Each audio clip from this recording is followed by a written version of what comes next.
Alrighty, how we doing, everybody? Hello, happy Saturday to you. Happy D&D Saturday to you. Got the group together. We're on session 32 of this campaign, which is wild. If you're someone that has been trying to keep along or keep on track with our sessions, I do edit all of them and put them up on my YouTube channel. So like, if you want to watch the whole campaign or go back if you missed something, it's all going to be there for you guys to catch up on. But as always, I want to be respectful to the group and especially the DM because all the work he puts into this for us. So all like my sound alerts are off. I might like see your messages you're typing, but I won't speak back. Maybe I'll type back to you if I have time, but like I'm trying to give all my attention over here to the group. So I hope you guys can sit back, enjoy, and watch, and let's have some fun with some D&D.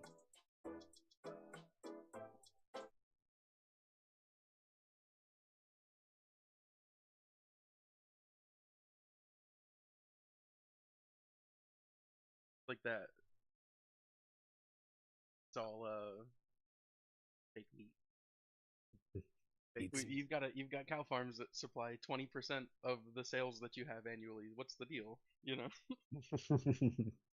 Meat's back on the menu, boys. Oh yeah, dude. Those guys knew how to live. It implies that not only do they have not only can they read, but they have fine dining establishments, and they frequent them in their downtime when they're not at war. That's right. Have you ever seen the clip of that scene where it was like when the DM doesn't do voices for characters? Yeah.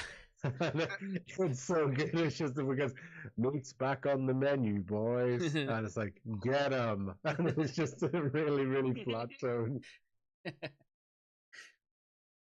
All right, we're a good gang. Let's play. All right, guys. So following up from, I believe, what was session 30 of our campaign the last day, and going to 31. So basically, we have the party had left the Temple of Borson, and we're trying to basically trying to figure out what to do next along their travels. So, and they were making their way along the roadside and had encountered a couple of different scenarios, including an abandoned cart, an unhelpful scarecrow along the way, and we finished our last session with the looming circus top of the Freaky Deeks traveling circus above the tree line for the party, and that's where we come into today's session. So, break it down. The early evening, as the party are trekking through, the trees begin to thin out. You start to smell wood smoke and sugar and honey and just people and murmuring of movement. You can feel like slight shudders in the ground just from foot traffic around you as you're making way towards us. For a party that's been through as much danger and trepidation on some of their other exhibits, they start to hear a sound that they haven't heard for a while. It's laughter. Start to hear laughter of children, of people, of excited murmuring as we go through, and we start to realize as the party is making its way towards, you see the giant sign, the Freaky Deeks Traveling Circus, lit up against the dark sky. As they are working the way through the tree lines, they start to see a few more torches in an opening just off their set of trees. But they have torches and bunting and banners and before they break the tree line or the bushes, they stop for a moment just to take a look, and they can see out onto an opening, and they see probably what you would consider, or what would be considered sort of a medium size tent in this area. And we're going to get a little bit of a scene up here in front of us first. So, through the tree line, you start to see a hub of activity. There's good sort of 40, 50 people members of neighboring towns and traveling areas um, approaching this circus, and you see stalls and lightings, and there's excitement and anticipation across the people, and you see different performers out amongst the walkways, all funneling people towards the circus top. Most people are in and around the stalls at the moment. People aren't making their way into the big top at this moment in time. You start to hear odd shouts, "The show will start soon, folks!" and over makeshift megaphones, which aren't electrical; they're just big wooden tubes. And you see entertainers and performers along the way. You see a clown and fire breathers and strong men and stall owners trying to catch people's attention as they go along. In amongst the party that are at the tree line, who wants to take a gander at what they can see or what they want to do next? Good. I was gonna turn to the party and say, guys, I've had some past experiences and bad experiences with performing acts like this, and I was hoping you guys could let me lay low a little bit, and I'm gonna try to blend in differently, and I'm gonna cast disguise self on myself, and I'm gonna change myself to a half elf. Same, Okay. different facial features, no mustache, bald, but all clothes and gear is gonna still be the same. Just gonna change my appearance, and I'm gonna say that I don't want to be recognized. I don't know yet what this place is, or maybe there's some people in my past that I don't know. I'd rather them see me first, or if I could see them first. But if you guys could just refer to me as Duck, that'd be great. Doug or Duck? Duck. Oh, Duck. Let's try to. Fantastic. Porter basically just kind of looks at you and just notices that you've changed shape, but have you actually done the disguise yet, or are you just saying you're going to do it? I mean, after I say that I'm going to refer to myself as Duck, that's when I'll do it. Cool. And how long does that last, or is there any sort of? It just says you're disguised. Doesn't seem to give. Yeah. Oh, that's 1 hour. 1 hour. Yeah, I thought it was the case of an hour, so that's okay. So just the reason I say it is just so that you sort of know of you've got that in mind of when you actually want to start. Okay. Yeah, I'm gonna do it before we exit the tree line, pretty much. Lovely. That's fine. It's probably gonna be soon. Yep. Anybody else? Is there someone we should keep an eye out for? I don't know if you guys know him or not, but he was a guy that took kind of. He and I had he got me out of the swamps, and whenever I was younger, and he sort of took advantage of my genuine and trusting nature. I don't know if you guys ever. His name is Deacon, but we'll see. I don't know if he's here or not. I doubt.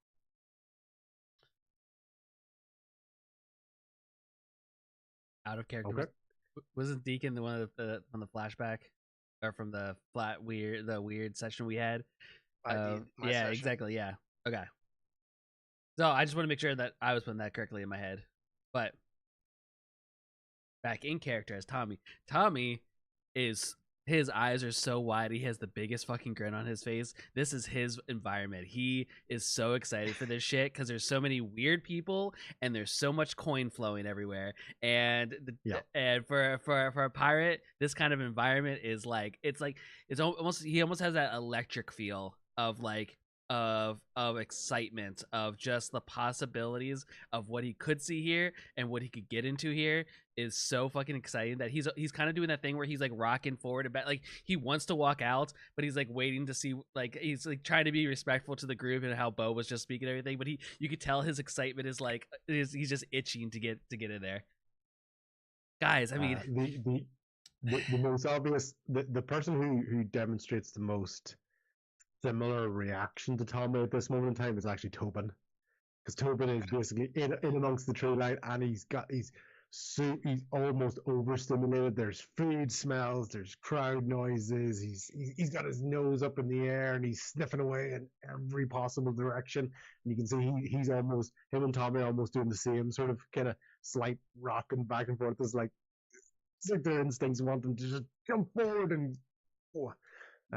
But you can see the same energy, same almost reaction between Tommy and Tobin on the edge of the forest.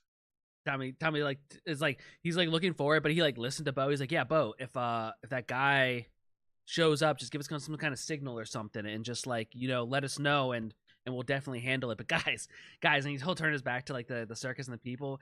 I mean, we've been saving the world for like how long now that like it kind of feels like we deserve this, right? Like a little break, a little something special for us, and he just like it turns back with just like this big smile, not really waiting for anyone to agree or disagree. He just feels like he just can't wait to get out there.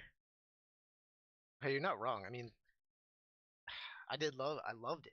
There's games, I miss the games and the food.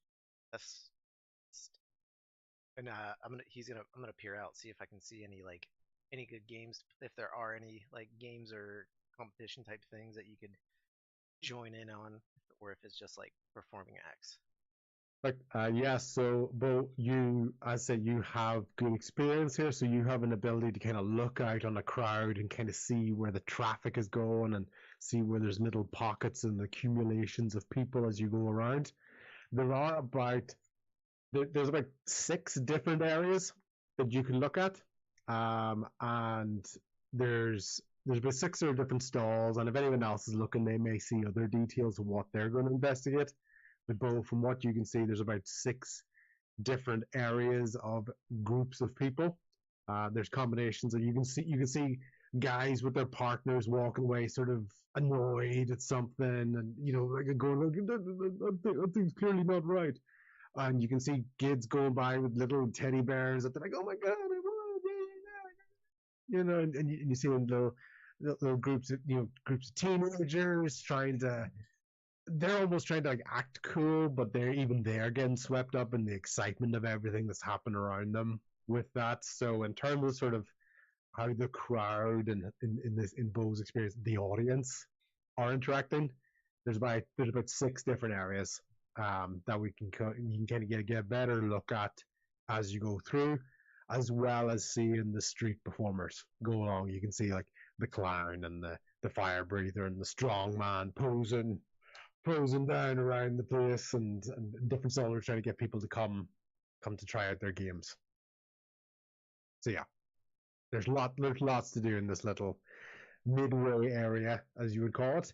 And as you can see, you can even see the organization. You've been at events and organizing. You can see that they naturally are trying to draw people towards the big tent and trying to almost acquire as much gold and engagement from the people as they can, even before they go to the show. You yourself, once people see the main event, they go home. So now is the time to get people engaged and get them spend their money and get them drinking, get them, lose inhibitions and get them making silly but fun decisions as much as they can. Ryan's gonna notice Tommy and Tobin's energy and shoot message off to Claude and be like, hey Claude, we need to keep an eye on Tommy. We don't need another situation where he gets taken by people and we can't get to him. I can send a message back directly, right? Yes. Okay. Just once. Say that I agree. Tommy does have a penchant for trouble. I'll just give Claude a subtle nod.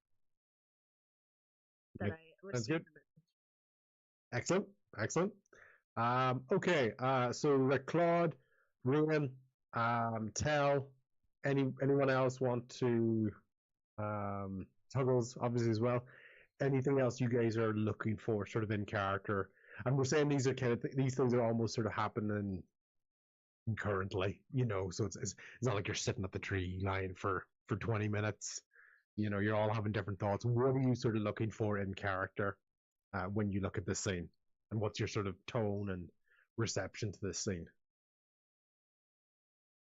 Brienne's gonna be looking for some sort of tent with, like, a sorcerer or somebody that might have, like, books available. Like, I'm not sure I could see into the tent, but at least looking for someone that looks like they know magic, so I can discreetly start looking into some of the things that have been happening to me internally. Oh, the closest thing you're going to see, that you're going to see one tent, and there's like stars and moons on the top of this little tent, and you really get the feeling that this is like a fortune teller, some sort of a mystique in this tent. That's probably the closest thing. That's probably the closest thing. Yeah, that's probably the closest thing you can sort of think of, because as you can imagine, libraries and books are not the entertainment that they're going for at the circus. Some people. Says some people, yes. Is there a name on front of the Mystic's tent? Like, or is it like Well, it's more like beckoning. It's more sort of seals talk. Is like, understand your past, see the future, type of stuff. As opposed there's no real name recognition of. Yeah, gotcha. So like as you guys did like the message thing, like almost in the exact moment, Tommy kind of like claps his hands like, all right, how about we split up and have a little bit of fun, and he'll walk straight out. And I would like to, if I can, bonus action hide. I want to try to dip behind a thing as quick as possible. Tommy wants to get into a little mischief, and he does not want Claude's eyes on him. So I would like to see if I could if I could hide a little bit. Which is that just stealth? You're just trying to break away. Yeah, I like seems like everyone's just kind of standing. Tommy would like to walk straight in and kind of do that thing where you dip behind a couple people, take a sharp right and go behind like the stalls that are on the right here, and maybe disappear for a minute. Give us a stealth check. If you're intensely trying to hide from Claude, you're going to do an investigation check. And then it's up to that whether Claude actually acknowledges that he's seen Tommy or not. He doesn't have to. He's not that like go I see, but he can if you want to. So I only got a 10. So he was Tommy definitely starts walking out, and he's like, we'll meet back up in like a half hour or so. And yeah, I got a 12 on investigation. Okay. But the last thing you see of Tommy is that Tommy's attempt at hiding is to literally try to stand directly behind the strong man that's posing, and he's almost trying. He's trying to like match the shape of him, but he's like, the strong man's got his arms up, and Tommy's trying to be like behind him, like he's hiding behind a post or something. And like every time the strong man does something, he tries to copy his actions, and then he tries to slip off into the crowd. So. Can I do a performance and try to play it off that like I'm with him, like the second strongest man? Yeah. Yeah. Oh no, it's that one. Hey, so who's as strong as this guy? I am. And just like it's so awkward that like I try to match his moves, but I have my back to him, so I have to keep looking over my shoulder to see what his next move is, and then I'm like, hey! Timing, so yeah. So that was Tommy's attempt to hide from Claude. So Claude, you can see where he went, and the thing he really had to hide behind at that time was the strongman, and his performance was always lagging behind him. So yeah, I won't chase him, but I'll tail him a little bit. I'm not trying to harass him. Cool. Tuggles, is there anything you want to do before sort of popping out into the tree line or out of the tree line? So I don't know how to kind of feel yet about this. I'm still on the fence, because the way that I feel about civilization and people, this is kind of like a concentration of that, in the sense that like if I went to a factory, I would have the same kind of feeling of like that industrial, what the hell are we doing here, you know? But I am seeing other people kind of try to have a good time, and I'm like, you know, maybe let's try to, like, I'm gonna try to make an effort to participate, but in the back of my mind, I'm like, you know, I'm uneasy about it, you know. That's just kind of how I'm feeling going into it. So you've almost just got the overwhelming of all your senses are being overloaded at the moment. You're used to being solitary and quiet and in nature. And the only what's probably getting you've got the overstimulation of all the visuals and all the light and all the people. Your nose is basically probably going quite hazy at the moment because your sense of smell will be probably similar to Tobin's. So you're picking out, you know, the food and the drink and everything that's there. You're noticing probably litter on the ground, which is annoying you as well. People are sort of just callously walking around, and all the grass that they're on has been trampled down and squashed, especially all the time you took to take care of the trees and the branches as you made your way towards here, and people are just basically steamrolling all of this. And you're even getting smells of like other animals in the area, you know, that would be involved with the circus as well. So your probably nose is your main. You're almost sort of following your nose at the moment because all of your other senses are just being overloaded. Not from a mechanics point of view, just from a this is not your scene. No, but Yeah, you're going to try. You're going to try it. Yeah. Yeah, I feel like spending time civilization adjacent, like I'm familiar with the concept of the circus, but it's not something that I've ever intentionally been to or anything. So now seeing it for the first time here live and in person, I'm like, you know, it's a little much. Yeah. Can I notice that Tuggles is starting to feel a little apprehensive about this, just like, or uncomfortable? Of course, yeah.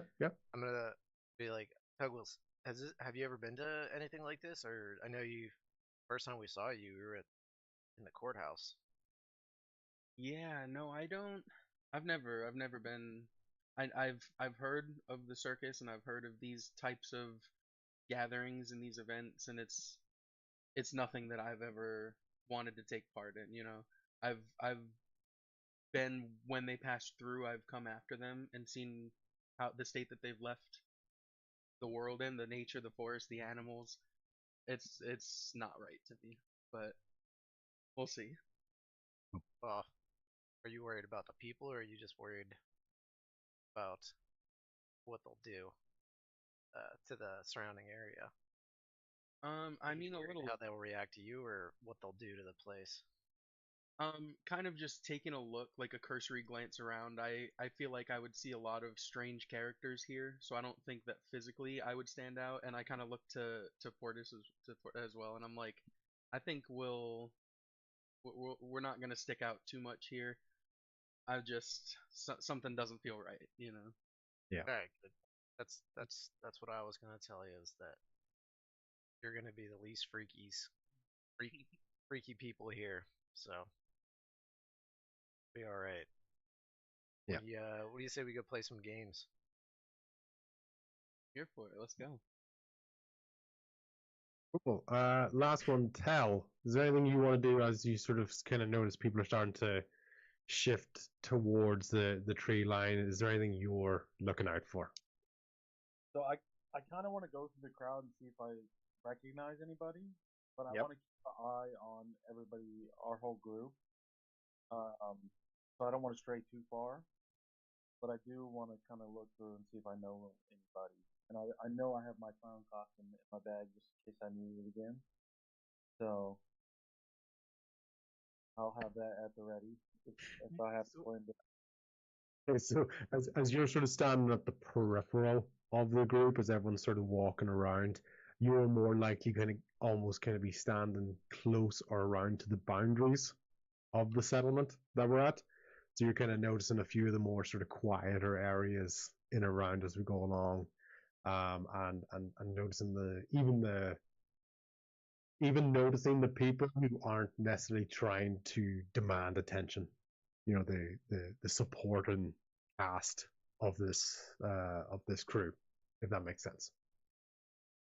Okay, so if everyone's ready, sort of, if they want to sort of step out in their own time, Tommy's obviously already been away, and he's still sort of doing his and as far as he's concerned, it's worked, and he's scuttling away, and he's unaware that Claude is still very much where he is, as you go along. So as you go along, Flo, I'll go to you because you kind of noticed the first steps. This kind of lead nicely into what everyone else will be able to see as they walk around. Okay.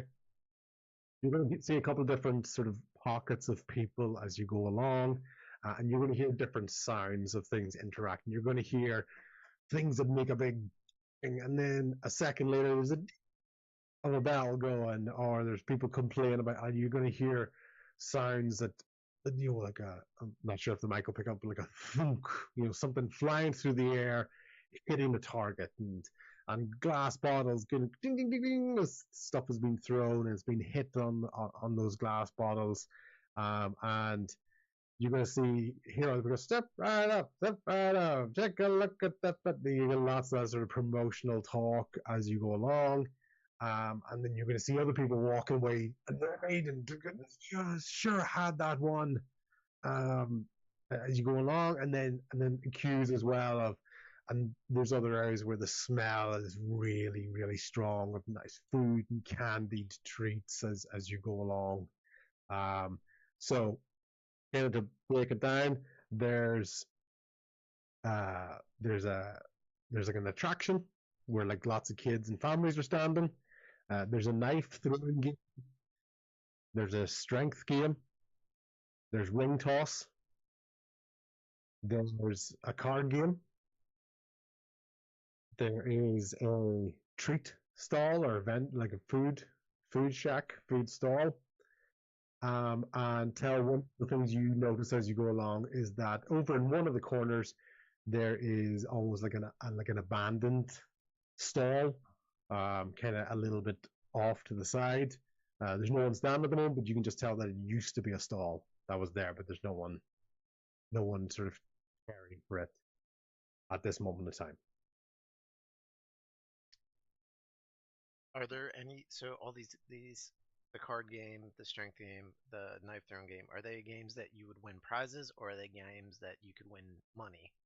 Like prizes. So what you're going to find as people go along is that they're more for prizes. Your experience would tell you that these prizes are not very highly valued, but the promoters at the stalls will make them out to be like, oh, these are precious items. They're not trying to con them, but in the same way when you go to an arcade and it's like 1,000 tokens for a pencil case, like they wouldn't be money if they were giving away actual very valuable things. They're trying to sell the idea of the competition and the excitement and the getting wrapped up in it and give it a shot and test your might and test your skill and really sort of rabble rousing as they go along. I know. I think Bo would like to try. Okay. I think I'm gonna go give the knife throwing shot. Okay. So you step over to the knife throwing, and basically what you're going to see as you make your way through the crowd, and you wait for your turn, and you come across, there's actually a small boy at the top, probably pre-teen, and he's got a nervous energy. You're a more accomplished performer. You see almost an element of recognition with yourself in that. Let's say he's like 12 to 13 and he's busy, almost got that feeling of being left at the stall on his own for one of the first times, and he's trying to get people's attention and like knives. He's trying to make sure he doesn't drop the knives, and he's trying to get kids' attentions for parents that are going around the area, and you can see him almost like kind of listening to other stall owners around him going, and he's copying or mixing, step right up and take a shot and hey mister, give yourself a shot at this and etc. So it's a nervous energy, but he's trying to perform through it. Yeah. You don't seem to. Is this your first time, kid? Oh, I've been doing this forever, since I was a baby. And yeah, me and my dad look at this, and yeah, you know. Sir, yeah, Mister, I would juggle these knives for you, but you know, I don't want to show you up and Oh, blah blah blah blah oh, blah you blah think blah blah blah. you can juggle the knives? Yeah, but hey, there's a queue forming behind you. Hey, do you want to take a shot at the game? Yeah, sure. Yeah, why not? Yeah. Why not? I'm gonna. Oh, yeah. A So baby sitting with knives. we have this big target here, right? And all you gotta do, you just gotta throw them, and you're looking to strike the middle, and you get points based on whether you hit it in the right dead center, right in bullseye, which I think you can, Mister. I think you are prime. I just think you're the sort of guy that's like, oh, easy for him. I'm pretty much giving these prizes away, and you know, and you can try to get to the middle, at least as close as you can to the middle. We'll see how you score today. What do you think? What do you think? It sounds like a fair game to me. But what's it cost to play? Just it's simple. You know, you get 3 knives, 1 gold to take a shot. If you get there, we got prizes here. Then you can get your gold coin back if you want, or you can go for the super special prize. Sure. Tell you what, I'll give it a try. Yeah, of course you will. I'm pretty much giving this away. I don't know why. Like, oh my goodness, like it won't be that difficult for you. Mm-hmm. So No, yeah. I don't think so. Yeah, so basically with that, you're going to throw the 3 knives. You're going to do 3 different rolls, and based on how you score will be where it is on the bullseye or on the target. Yeah, I think before. So this kid definitely reminds Bo of himself. Yep. And his time at the circus, and well, at the like carnival circuses. And he's gonna take the 3. Tell you what, let's make this interesting. And he's gonna start juggling the knives Yep. because of the way that he said that. And he's Mhm. gonna juggle the knives and keep them going. And he's gonna shout out to the crowd, everyone, look, come see it, come take a shot, come on everyone. He's basically gonna do the kid's job for him, sort of like try to get the attention of the crowd. Yeah. Do a little bit. He's just falling into it. He said that, hey guys, I'm gonna try to keep a low profile, but he's just like falling into it. Yeah, He's I like- understand. I understand. Yeah. Plus you've got that bit of security where you don't look like Bo at the moment. No, You're this Alvin character, so you're almost trying to hide in plain sight at the same time. Yeah. Yeah, so I'm gonna do this, and as he's calling out to the crowd, I mean he's juggling the knives, and Yep. as he's juggling them, he's gonna throw them like one at a time at the. I'm gonna ask you to do a performance check first, just to see how much of the audience you're grabbing their attention. Yeah. That's what I would like to do. Cool. So I roll it.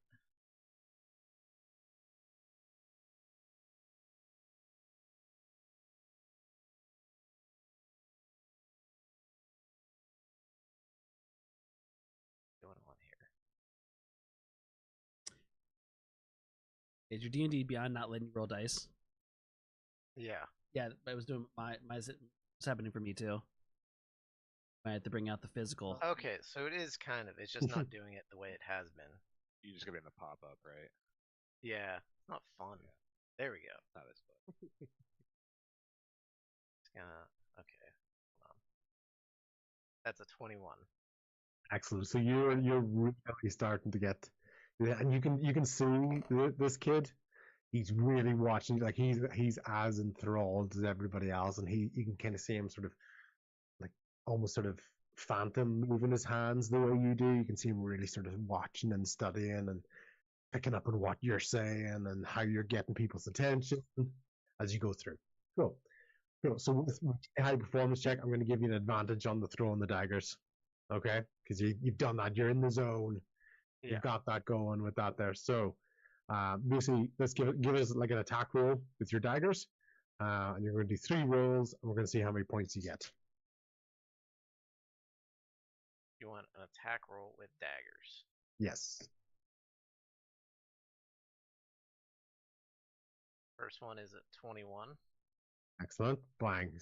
I mean, like you've performed it and you've just almost under your arm backwards. Bang. Dagger. Dead center of the bullseye. Amazing shot.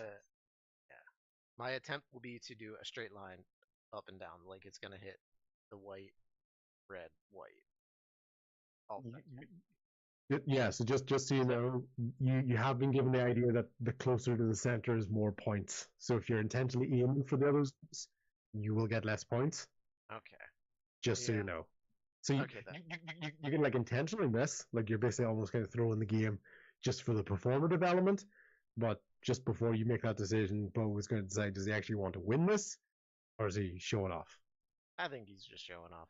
Oh. I think he's already won. So 18, second die. Yep, excellent. And 23. Yeah, so like you've almost done like the equivalent of like a smiley face. With that, you've got two dots like dead center, and then the one that was an 18 is slightly lower than that, but still like on the edge of the center. So they're all basically bullseye, just bang, bang, bang, with those shots all perfectly in the middle. And he's like, "Oh my god!" Like Kit, the kid, is just, he is ecstatic. He's crazy because I haven't seen anybody as good as that since my dad. It's just, wow, Mister, that is incredible. Yeah, wow. And he gives you a cuddly toy, and he gives you the flask of the Freaky Deeks branded, flask. I've said that twice now, but the Freaky Deeks branded flask in there, and he's like, "Oh my god, Mister." And yeah, sure. If you get a chance, check out one of those stuff. I'm sure there's going to be extra prizes in for you in there. If you want to look for it, that's amazing. But absolutely take these things. It's like a little cuddly toy. It gives you a chance with a cuddly toy, a choice. There's a little bear, there's a little dog, there's a little cat. Which one do you want? He's gonna take the little dog. So you got the dog toy, and you've got that branded flask of Freaky Deeks, and you can feel that when you're listening about it, it's not an empty flask. It was actually, you can hear something sloshing about in there as well. In there. Hey, what was your name, young man? Kit. Yeah, Kit, Mister. Kit. What's yours? Nice to meet you. My name's Duck. Duck. Yeah. That's amazing, Duck. I gotta. If you see my dad, his name's Vaca. It's just wow. He's like, you guys could nearly compete. That's amazing.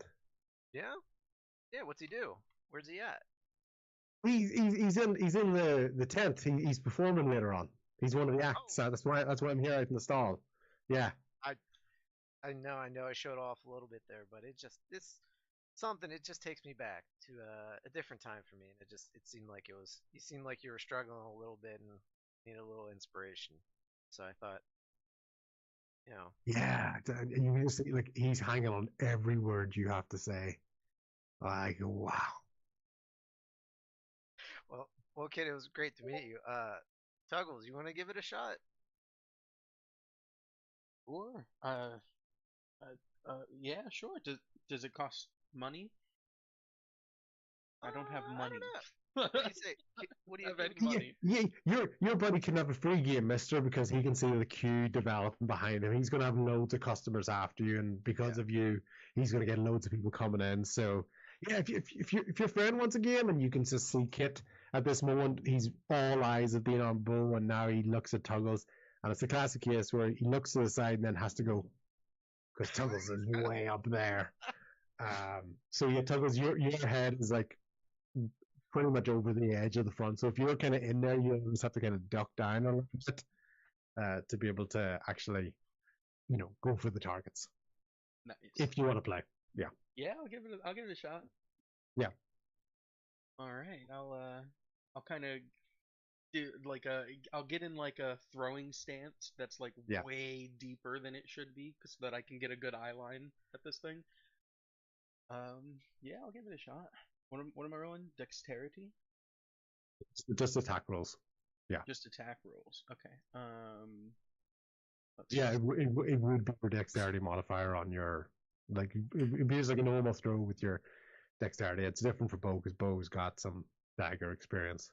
I do. How many- have them. I would like to How many throws do I get? You get three rolls. Okay, that first one was a nat 1. Okay. Basic, the first one just misses Kit's arm. Actually, it goes and it buries into the back of the stand. Like the hilt is the only thing that's not on this side of the wood. It is, and you hear a little gasp of people as they go through, and Kit has regretted his decision immediately to let you play. And you can see he's starting to step back now, and he's kind of hunched. He's off to the side a bit, and he's kind of hunching down a little bit, just because he promised he'd let you have 3 throws. It's like the first one just went. Like I've clearly used strength as my skill for this game instead. Like I'm throwing darts and I'm just lobbing. Okay. Yeah, I'll give it another. Yeah, you should probably Your rage ones for the would next dial one. back a little bit. You got it's more finesse. Oh, I see. Yeah. Treat them like a. Did you ever toss a skip stones in the creek or something like that? Yeah. Kind of Oh, okay. try that. All right. Yeah, I'll give it another try. I'll kind of, get down a little bit lower so that I have less torque ability. Like, I'll physically limit myself a little bit. All right. Shot number 2. That is a 21 total. So this one blitzes through the middle of the target. It's right in there. Once again, the hilt is just buried in there. Kit is looking at this thing and he's like, I don't actually know if I'm going to be able to pull that thing out. Like he's just like, and he's going, what am I going to say to my dad? Oh my god. Yeah, okay, well, let's just, Jim, Mister, take your last shot, please. Please take your last shot. Will do. I'll kind of look at because I kind of saw Bo like doing his juggling thing, and I'm like, oh, that was easier than I thought. So now I'm getting some thoughts in my head, and I'm like gonna turn around and maybe do like a behind the back shot, and I'm gonna give it a couple of practice throws, but maybe I'll see this kid's face when I do that and decide against it and turn around and just do a regular shot. That's another nat 1. I'm so glad I turned it. Oh, goodness gracious. So this though is you do hit the board, right? But you hit the with the handle of the knife, and it bounces back towards you, and just lodges itself in the desk of the table. So you hit the board, you hit it the wrong way, and it bounced back, and it's just, and the crowd that had gathered there because of Bo's attractions are exhilarated and terrified all at the same time, and you can kind of see them as like maybe the queue behind you is a little bit shorter now. But they're like, okay, and Kit is basically, sorry, Mister. It's a good score in the one of them, but it wasn't enough to get a prize. Gee, I'm sorry. I'm really sorry. It's the game. It's my dad told me this, and you can like he's like panic because he's terrified of you. He's like this guy could probably pick him up and throw him as far as he's concerned. Yeah, I want to like loom over him in like a kind of slightly menacing way, and then like take my gigantic hand and just tussle his hair up like a strapping young lad. I'd be like, don't worry, kid. It's just a game. We're here for fun. And then maybe I'll yank the knife out of the wall for him. There's 2 knives in the room. One in the board and one out of the board. Are you gonna free them for them? Probably for him. Okay, cool. Kit, like the last thing he says is just go, thanks, Mister. And you can just see him looking back. And now, when you look at the board, you can see through the board in the center. You can see like the stalls that are behind it, and that kind of brings us nicely to anyone else in the party who wants to look at one of the other stalls. Who are we seeing on the other side of the stall? Who's checking out something?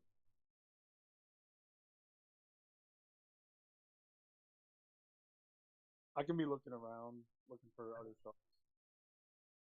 Yep, cool. So tell you are looking at the back there. What are you looking for? What sort of caught your attention so far?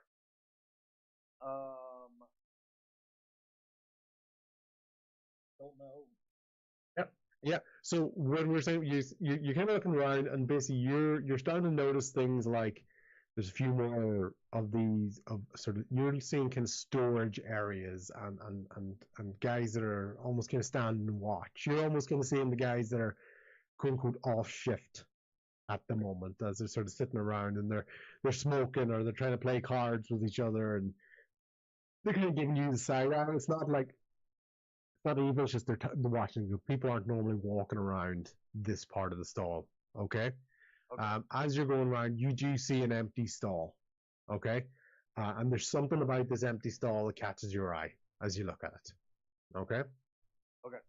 Let me go ahead. Oh, hey, I know that guy. Let me step away for a second, change into the costume, so I blend in with the crowd. So I'm back in my clown costume, and then I'll. Clown costumes, how you blend in with people. Okay. Yeah. So I, you know.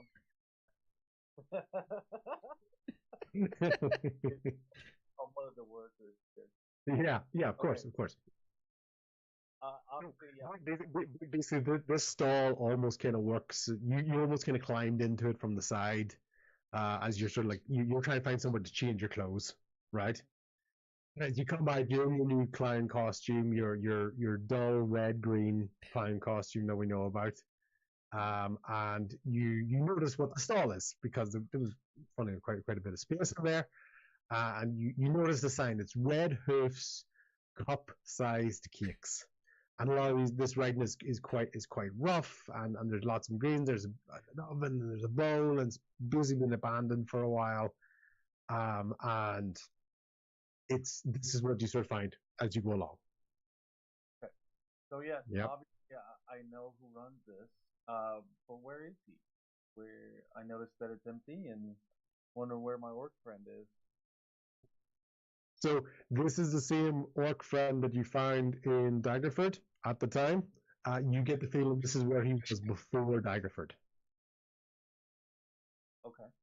Okay, so because it's an abandoned stall, it hasn't been worked for a while. Even when you look at the bowl, kind of the chocolate in it is quite dry. Those fish bones that are in there, they're quite stale. So you get the feeling that this is where he was beforehand. And even as you go and sort of talk to the party and say about this, you get the feeling this is where it started. This is where the dream began for Red Hoof. Yeah. Okay. So Okay. if I look around the stall, can I find any? I see there's a Yeah. So one of the things, so you find that the stall is actually more. There isn't a lot of stuff that's there. It's kind of just being used more for storage. Okay. But as you go around, especially when you're inside it, getting your changed clothes, you do notice, in particular, two things, two sort of old items in there. There's a document and there's a box. Which one do you want to look at first? Let me look at the document first. Okay, cool. So as you're in there, basically you see a document which it looks like a delivery manifest. This is where sort of admin's been done. It's been done for a while, and you see this order for Wicked Roar Ale. It's dated a little while ago. It's got like one of a certain number, so it's not like it's a one-off. This is not like the only one that's been. You can feel this is just where this has been, and even the delivery manifest is APB supplies. It's for Wicked Roar Ale, and it's just been signed. You can even see the signature is A representative. It's almost like a joke way of just writing X for no signatures is A. This was signed by A representative of the circus. Okay. Okay. Got it. Cool. Do you want to take a look at the box? Yes. What's in the box? Cool. Okay. What you see in the box is it's not an obvious box. It's more like a music case, right? Okay. It is so it's a similar shape that you've seen before, It's a loot shape. So it's, and the only sort of example you would have seen before in the past is with Boduk, right? So it's a locked loot case. It's quite dusty. It's been there for a little while. So and it's just sitting in a box. If you wanted to try to open it, you might have to either distract and make some sound, or if you've got rock picking on it, or you can just leave it, or try to take it with you, but you might have to try to get past a few of those other guards and individuals that are hanging around in this area. So it's up to you, even if you want to act on it now or let the party know and act on it later, totally up to you, but that's what you see in amongst other boxes in this area. I think Mr. Duck should take a peek at this first. Cool. What you're probably going to have to do is you're probably going to have to go to Mr. Duck, let him know about that, and just sort of leave the area at the moment. Okay, so you know it's there. You know how to find it again because it's this stall. It's you recognize the stall. You'd be able to find this if you were looking for it. Okay. Is there anything else you want to do before we check out someone else in the party? Let me grab a cupcake. So the unique flavor of chocolate and fish has aged very well compared to how you'd imagine chocolate and fish to age very well. As you can see, there's a couple of samples at the front there. And you know, it's the new recipe. It's chocolate fish cupcakes inspired by fancy city sweets. You know, it's there's so much aspiration and opportunity in here for these treats. Okay, so if you want, you can take all 4 of them, or if you want to just take one, that's cool. I don't think it's probably the only thing about stall that if you actually tried to take, I don't think any of the guys that are kind of side-eyeing you will actually argue against. Yeah, I'm gonna take a couple, 2 of them, and then Cool. put them in my bag. I'm not gonna eat them yet. It ages like fine wine. That's the secret the whole time. He's been serving them fresh, but if you just let them sit, that's when it hits. It's like the best thing you ever tasted.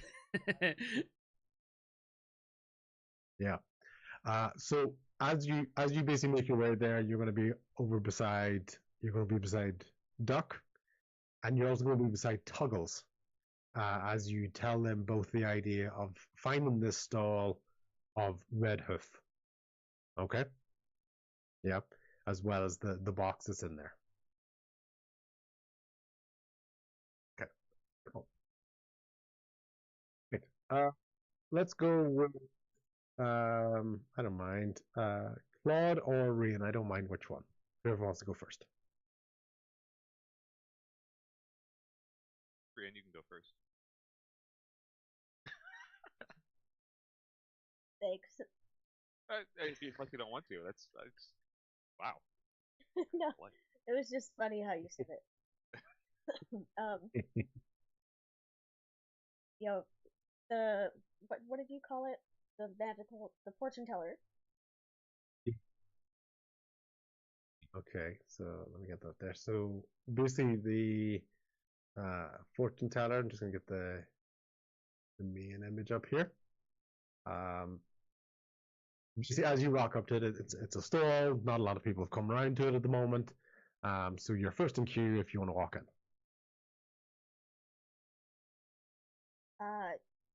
Yeah, I'll just kind of peer inside a little cautiously at first. Yeah. So as you're walking in, what you do notice to your left as you're walking in is a much more crowded stall at the moment. And it's basically a small gnome individual who seems to be entertaining quite a lot of people in around his stall. There's lots of excitement, lots of lights, lots of children at the front row laughing and cheering as you go in. So this is it's a side by side of another popular stall, and as you walk in. So you just see like an Arcana check or something, just to see if I feel how much power this person has. I'm wary that they're like a fraud. I don't want to talk to somebody that's just putting on a show. Yeah.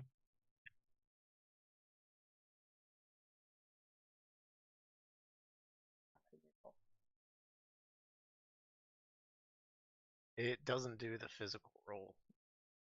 Like, well, I shouldn't say physical roll. Oh. It just like Mission? pops up and says that's your Yeah. roll. It's not fun anymore. You can roll your. You can actually do it in the bottom left.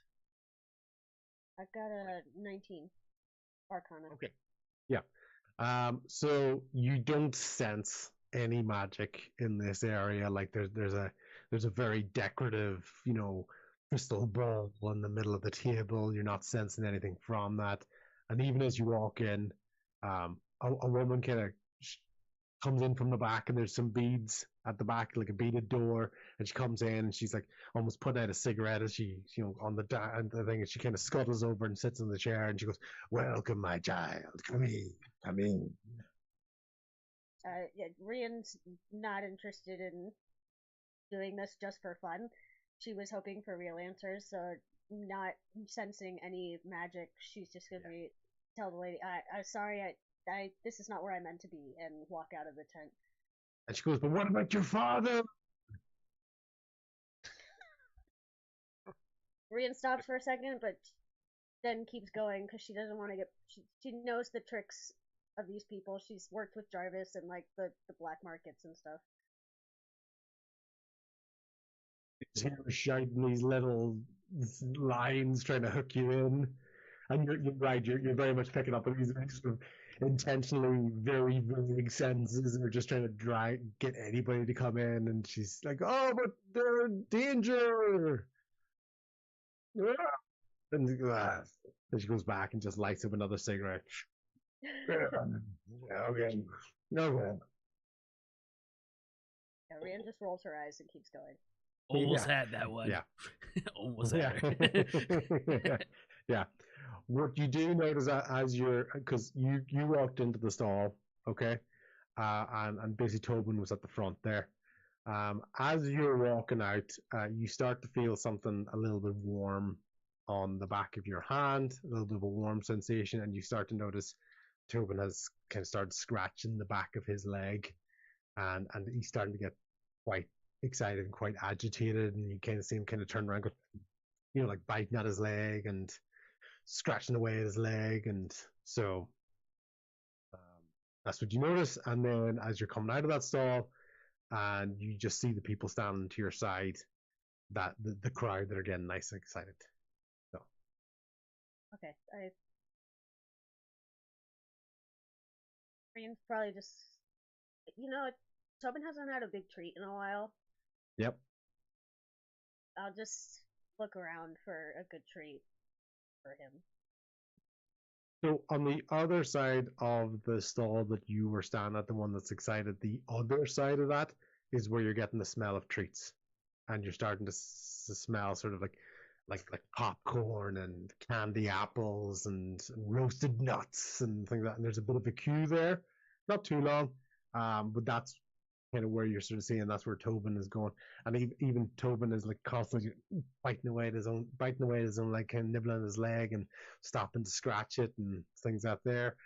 As you're walking past, you're starting to see a small gnome individual who's basically putting on a show for the people around him, and like, "Oh my god, look at our little performers go," and da da da da da. That's all you sort of hear as you walk past towards the food stall.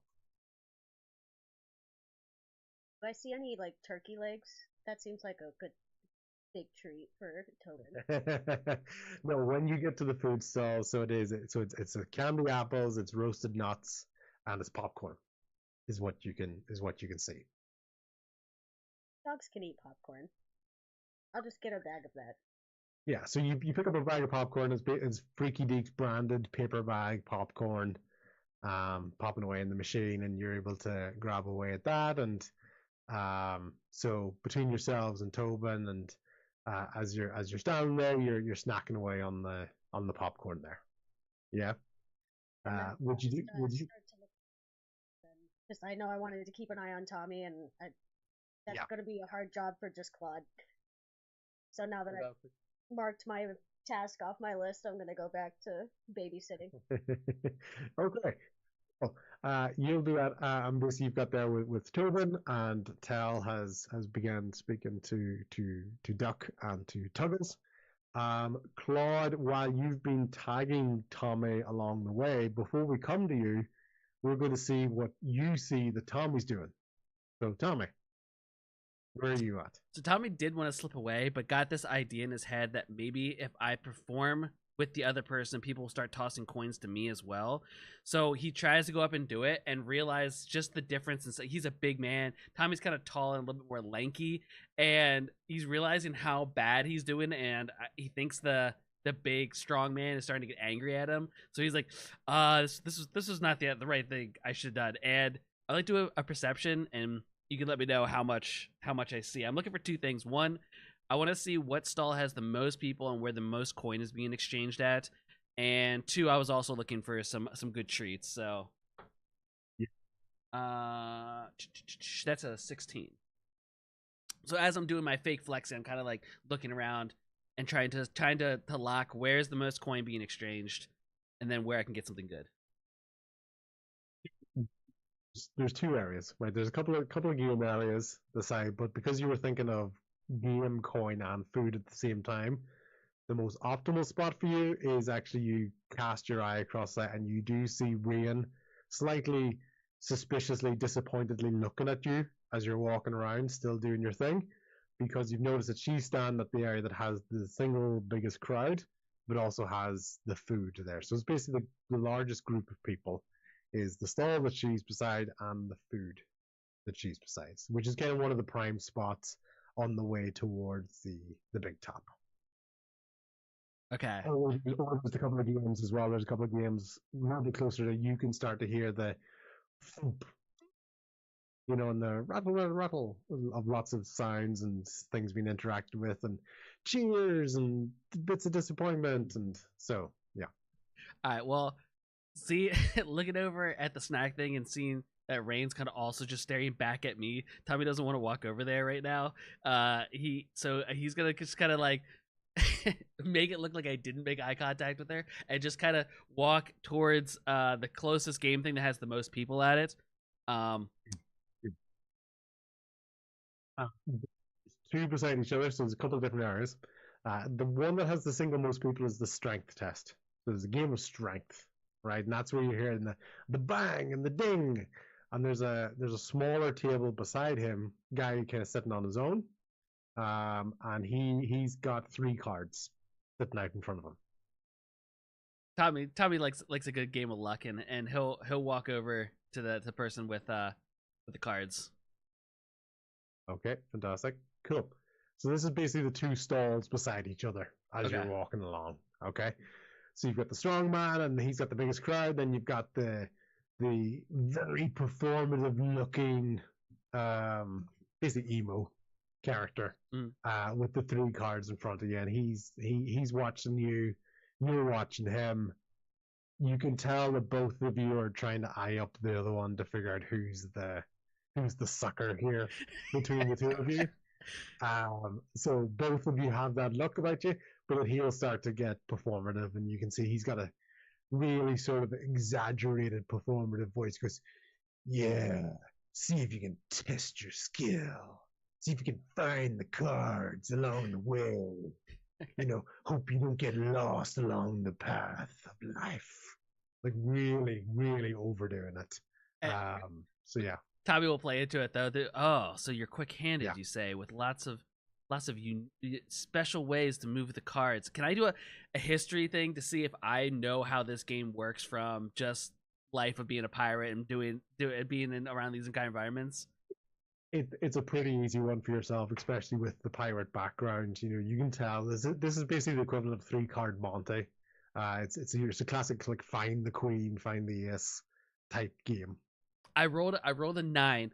What I'm trying to go into it is, do I know that he's playing the legit game, or do I think that he is shiesty and there's not really, and he's doing a sleight of hand thing on me, but it's only a 9, so. Inside, you can't. There's no tells at the moment of whether it's a legitimate game or a scam game. You're looking for them, so he isn't doing anything blatant that's giving it away. Okay. Yet. Then I'm gonna cast Charm Person on him, and yep. Let me see. I think I have to. This is where I can. if I have a +3 to my spell attack, someone else that does spells can help me out here. I see that he has to do a wisdom save of 11. Do I roll and add a 3 to see what my score is, and then he has to just beat an 11, or?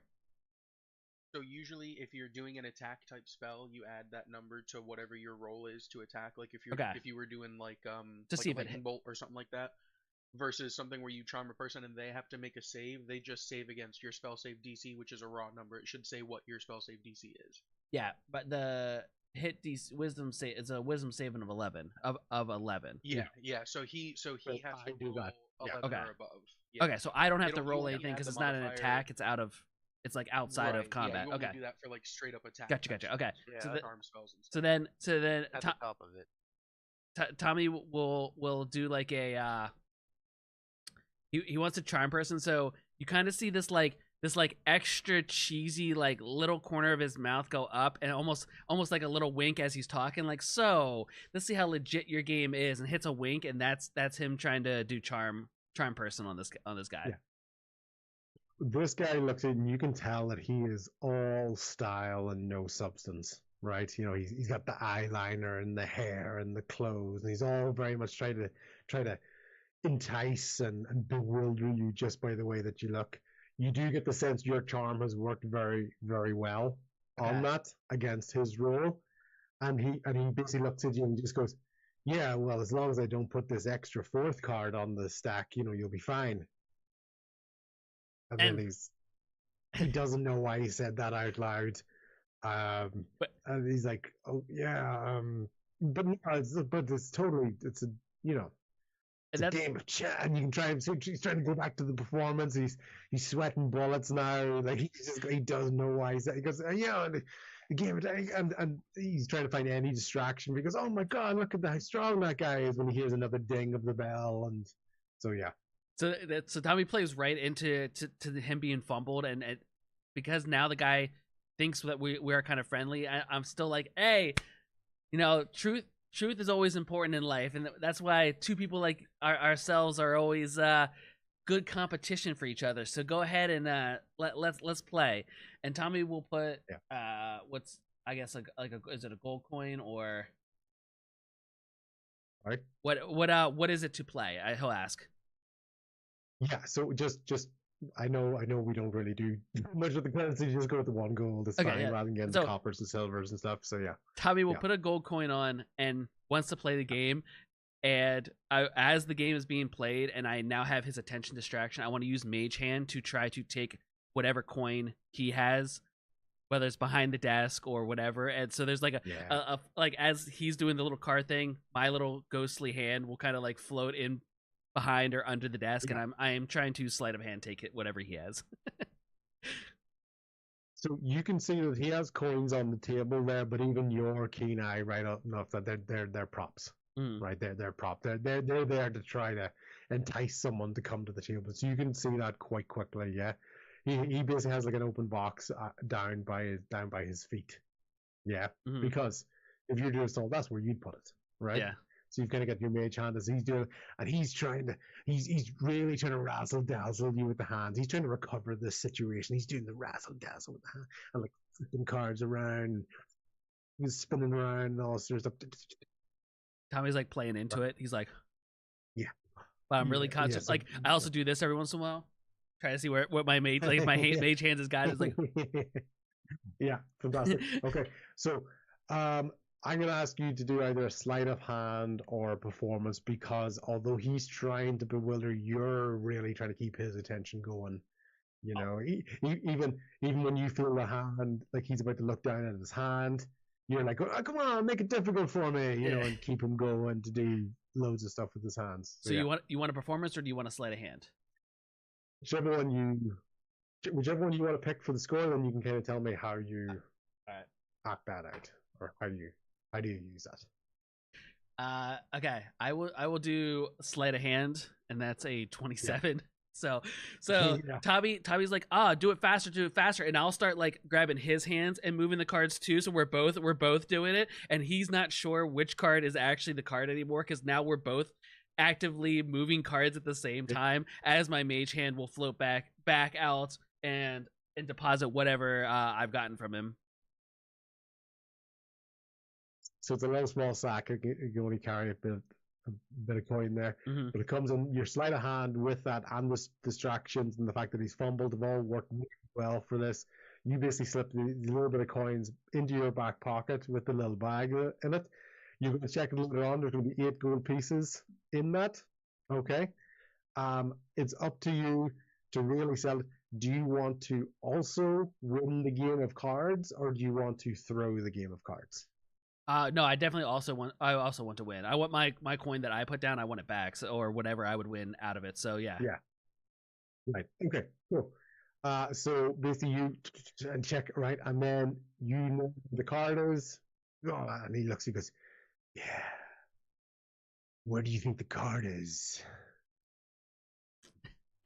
and because Tommy's like really started like doing this, like, you're good, but I'm better, and he'll snatch up the card on the right, my right.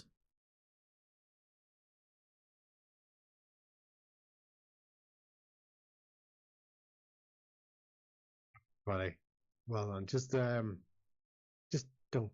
come back here, okay? Just please. I'm just trying to make a living here. Hey, absolutely. From one performer to another, we all got to make a living out there. How much did I win off of this? Yeah, you gotta, So, you wanted your coin back? Yeah. Okay. I don't necessarily So want him to reach down to like look in his stuff. So, so Tommy almost kind of like from one performer to another, and I'll pick my own coin up and flip it around. We'll just call this even, and I'll stick my coin back in my pocket, and then start walking away.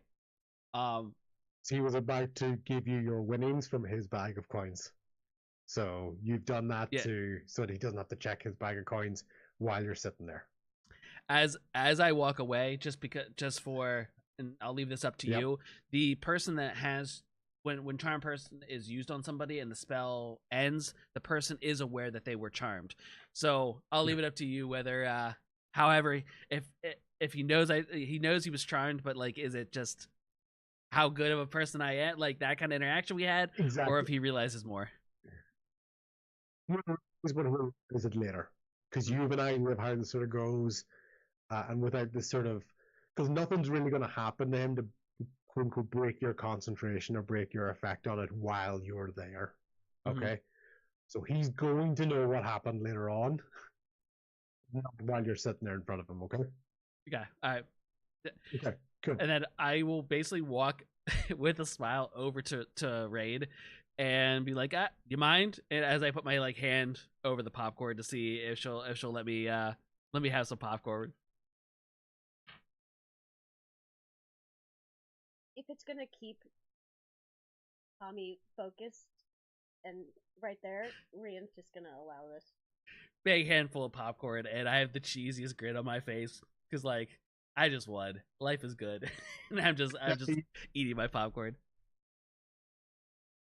As you're standing there, that's when you see these are the 2 stalls that Ray is beside. She's beside the food cart, and she's beside the other performer.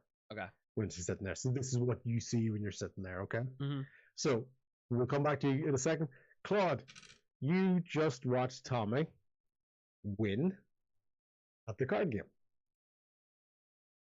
You keep that, or is there anything you want to do when you're walking around or look out?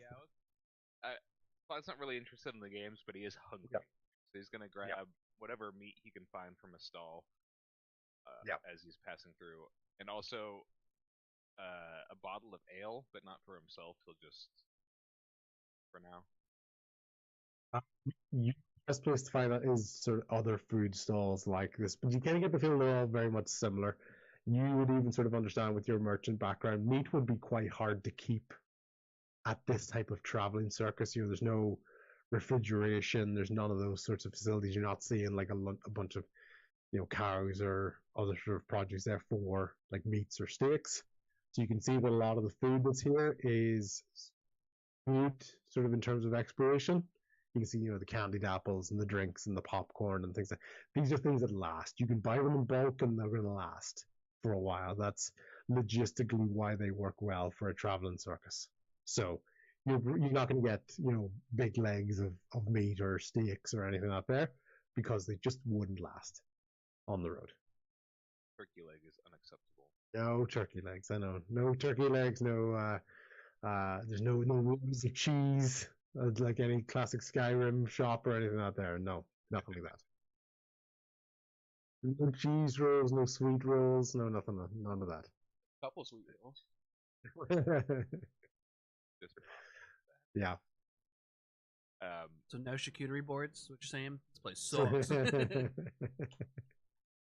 Beside the food and drink, I'm just I see that Rian's caught up with Tommy, so I'm less concerned. But I do want to keep an eye out for anybody who might be keeping an eye on Tommy, because I know he tends to draw attention to himself with his shenanigans. So is there anybody who might be like tailing him or keeping an eye on him to keep him from scamming people? Yeah, you don't notice anyone directly though. Let's call them sort of makeshift guards around the place, but in a sense, they're not necessarily watching Tommy directly. They're maybe watching you guys just as a party because you do stand out as individuals. But you get the feeling they're more there to corral the public away from sort of personnel only authorized areas, or towards the big top itself. So it's not like someone's tagged you and they're watching you and you are clearly in trouble. Because even Tommy, the stall that Tommy was at, doesn't know what Tommy did. So he was slight with that. You get the feeling that the kind of the makeshift guards are not big bruisers or anything. They just look like guys that are off shift and it's their job to, so you can see people walking up and going, "Sorry, ladies and gentlemen, this for performers only," and redirecting people as they walk around. I'll just keep tailing them. I'll try and stay within more or less 10 feet to keep them within my aura of protection, but... Yeah.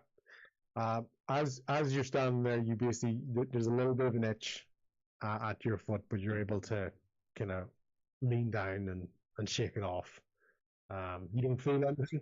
This is before you felt something. You're just able to sort of shake it off. Tommy, same with yourself. There, you were starting to feel something along your arm as you're going for your popcorn, but once again, you're able to kind of like shake it off. You don't feel anything. Yeah. Okay. Cool. Let's go back to Tell, Duck, and Tuggles. As that little group are still basically walking away from the knife throwing stand, or wherever you guys want to go. But I'll just say this is where you were at the time.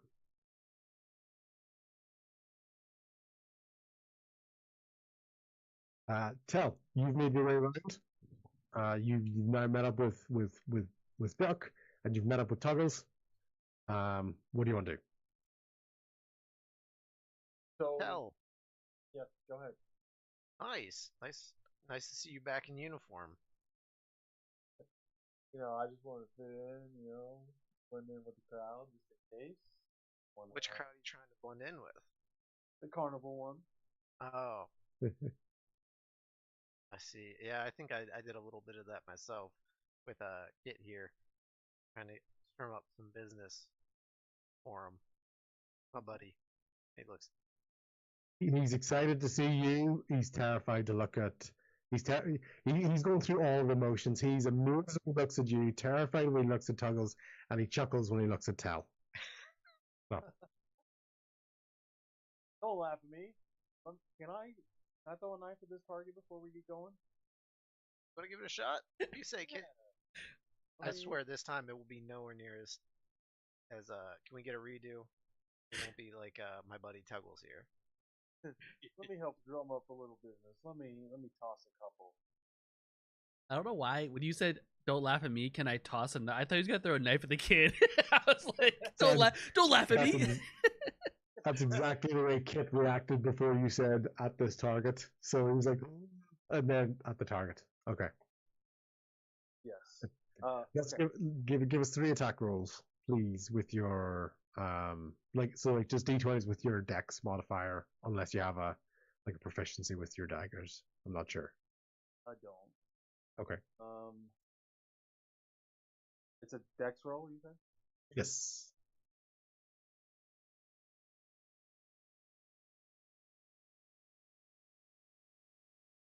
What? This is weird now.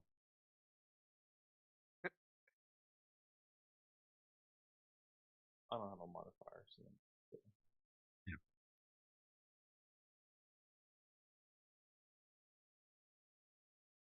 Am I adding all of them up? No, they were in Just give you 3 individual throws. Okay, 19, 17, and 1. Oh no. Another one. So first one, bang, right in the middle of the target. Excellent shot. Second one, bang, just off center. Really good. Third one, you got overly cocky. You're like, oh, this is easy. Boom, boom. And then just bang, you launch it, and it hits the ground, or it kind of just almost kind of flips out. I'm going to say it fumbles out of your hand, right? Because you're boom, boom, boom, then you got cocky, and it kind of fumbles out of your hand and just drops. Okay. Kit's first reaction is to look at you and go, are you going to react as angrily as Tuggles did? That's his first sort of fear reaction. He looks at you and goes, no. Oh, Butterfinger. Oops.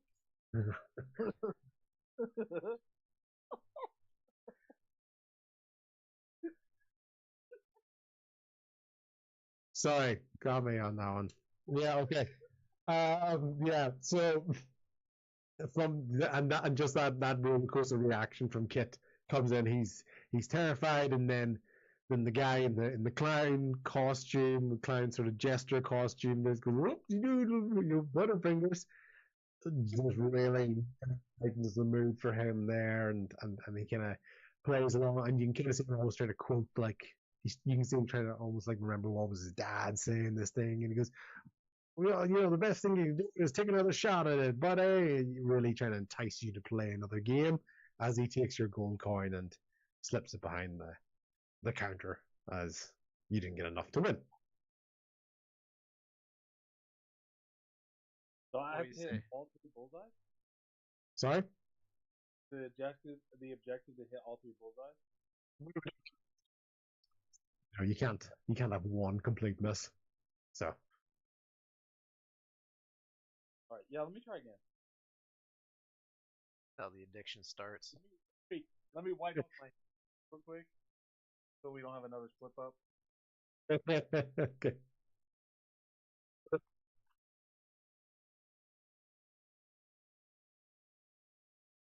Okay, you ready for me?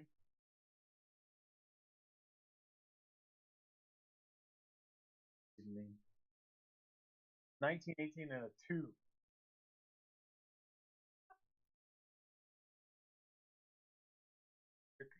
Again, sorry. Once again, same thing. It's like 2 really good hits. Bang, bang. Be confident. And let's say on this one, Tuggles like doesn't want you to win. Like hits you in the back or something, like taps you in the back as you realize you're making the 3rd shot. So yeah, but either way, you don't even notice, like, because you tried, you went bang bang 2 shots and then it didn't work. Yeah, so and you can see Kit's job now. Kit feels like he's got somebody on the hook here. He's like, come on, you can't end it like that. Have another go. Drop another gold coin on the board. Come on, you can't leave it. Look at all these beautiful ladies looking at you. You can't leave it like that, buddy. Come on. Oh, he's good. He's good. I'm in. Oh, One more time. Come on, Tell, you got this. One more try. You got this, buddy. I'm gonna. Yeah. I mean, I know you already hooked Tell, but I'm gonna add on to it. Really egg him on. All right, here we go. Oh, he's good. All 3 are gonna hit this time. Here we go. Okay, I'm done. 12, 11, 2. My last one. Now I'm starting to get frustrated. You're cautiously throwing it just to, you're trying to be focused, but you're almost trying to, and you lost that focus that you had on the first one. You're out of the zone completely. The first two do hit the board, but they're not close to the middle. They're like along the outsides, along the outside edges. They're not, they're not particularly impressive. They're not in the prize zone of that middle one. And then the second one, it hits the bottom of the board, but clink, and just drops down onto the ground. So it doesn't fumble. It does go through. It just doesn't lodge into the board and kind of just falls and hits off the ground. And Kit's just going, but you were so much closer. Like that third one hit the board this time. Come on, you can have another go. Come on. It was just enough to piss me off. Now I'm done. Okay. He goes, well, if you change your mind, mister, you know what my stall is. You're my favorite customer for today. And he looks at Duck and he gives him a wink because you can tell he's like trying to learn the sales pattern from him. And he goes like, you're my favorite customer. I know you can come back. And he winks at Duck, and he doesn't wink at Tuggles. Definitely not. And just decides, he goes, step around, come on, see, surely you can do better than that guy. Is like one of the last things you hear as you're like walking away from the stall. Like, come on, like, you can see him, he's using you as an example to get other guys to try to impress their girlfriends there, with the knives. Come on, you're better than that guy. At least you can hit the board 3 times. Come on. He's really got his confidence going because you got 3 gold coins, basically out of that. So yeah. Hey, nice try, Tell. And you can't. Not everybody can. Not everyone's a winner. Yeah. You really played the part, though. If we get him some business. What's the prize? Did he say what the prize was? I got this little dog. This flask. I haven't tried it yet. Feels like there's something in here. I don't know though. You want consolation prize, and I'm gonna offer up Tell the a swig.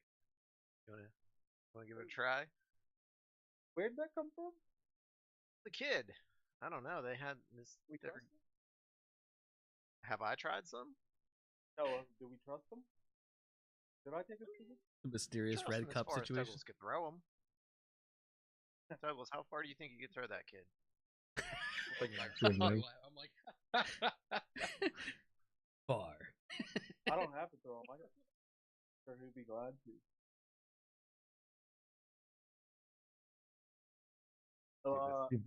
This moment where Duck is offering the flask to Tell. Tell, do you accept it? Do you take it? Do you actually take a drink from it? Basically, is what the question is. But rather than you guys just sort of standing there going, I don't know what to do next. Yes, fuck it. Give me a swig. I need a drink right now. Hell yeah, brother. Okay. Is it branded? Is there something on the flask? You can see on the screen there, it's a Freaky Deeks branded flask. That makes me suspicious. But I'll drink it anyway. Fuck it. Self-branding, don't trust it. I'm not myself. We're here to have a good time. Let's try to loosen up. I know I am. I'm not a long time. Okay, cool. Tell, you take a drink of it. Basically, just as you're going through, very, very sweet smell of it as it goes through, but it's really, really tasty. Very sweet smell. It's just an ale. It's just a sweet ale. Yeah, it's not like a hard liquor or anything. It's just a sweet smelling ale. As you go through, and you have a drink, and is there anything you want to have you forgotten that you wanted to say something, or have you just decided not to talk because you're annoyed that you lost? So yeah. Yep. I do want to get with Mr. Duck here and take him to the other place so I can show him that case. Okay. That's the only other thing I wanted to do. Yeah. So for yourself, basically, even without necessarily having to get in behind the stall, Tell is basically pointing you towards the stall. He goes, "Hey, behind that stall there, by the way, I saw this really cool case for your loot." So and he basically describes the detail that's on it. That it's locked. It's and sort of how fancy it is. It's a bit dusty. It hasn't been used for a while. And the monogram that's on it now, the decorations that are on it. Oh yeah, well, where did you find it? Inside in an empty stall? Yeah, it's you remember, were you there for the cupcakes? Remember that worked with the cupcakes? Oh, the fish cupcakes. Yeah. Well, he has a stall over here. Oh, is he here? Obviously. I didn't see him. He wasn't in his stall, so That's it's weird. That's strange. Yeah, Tuggles, you're also hearing this story as well because you're obviously beside Bo at this time as well. So there was a ledger, and we've got the box. It looks like to me a loot that is locked. Uh-huh. Yeah, let's see if we can go get our hands on it. Yeah, you have any lockpicks? I didn't have any. No, I'm sure Tommy does. We could probably find him afterwards. Oh, he does. Yeah, I mean, I've fiddled with it, but no, that's not my forte. Yeah, maybe we can get Mr. Strongman, and I'm looking at puzzles to pop it open for us. Mm-hmm. Give it a shot. Yeah, either one of those I think is doable. Yeah. So before any of you guys actually want to go to interact with that stall, as I said, there was a couple of guys sitting around watching, right? And now that you three characters kind of stood around, sort of looking at this area, they're starting to get a little bit suspicious of you. So you get the feeling, you first of all three of you go to this abandoned stall. It's almost in like a personnel only area. And if you do, you're certainly not going to be able to go, let's say, unwatched, if that makes sense. Fine. Yeah, that's I'm fine. drunk. One swig. That's it. That's all he needs. Some strong stuff. Don't give up. Depending on what that shit is. I think Bo feels comfortable going back there. Mostly, one, we know the orc, so I feel like this is like a good faith. Like we're not doing anything wrong. So two, I have the loot that like everything that Tell described as the case, like the double head, and describing the loot very ornate, just like the loot. He's gonna. He feels like like I can get this is ours. Like we're fine.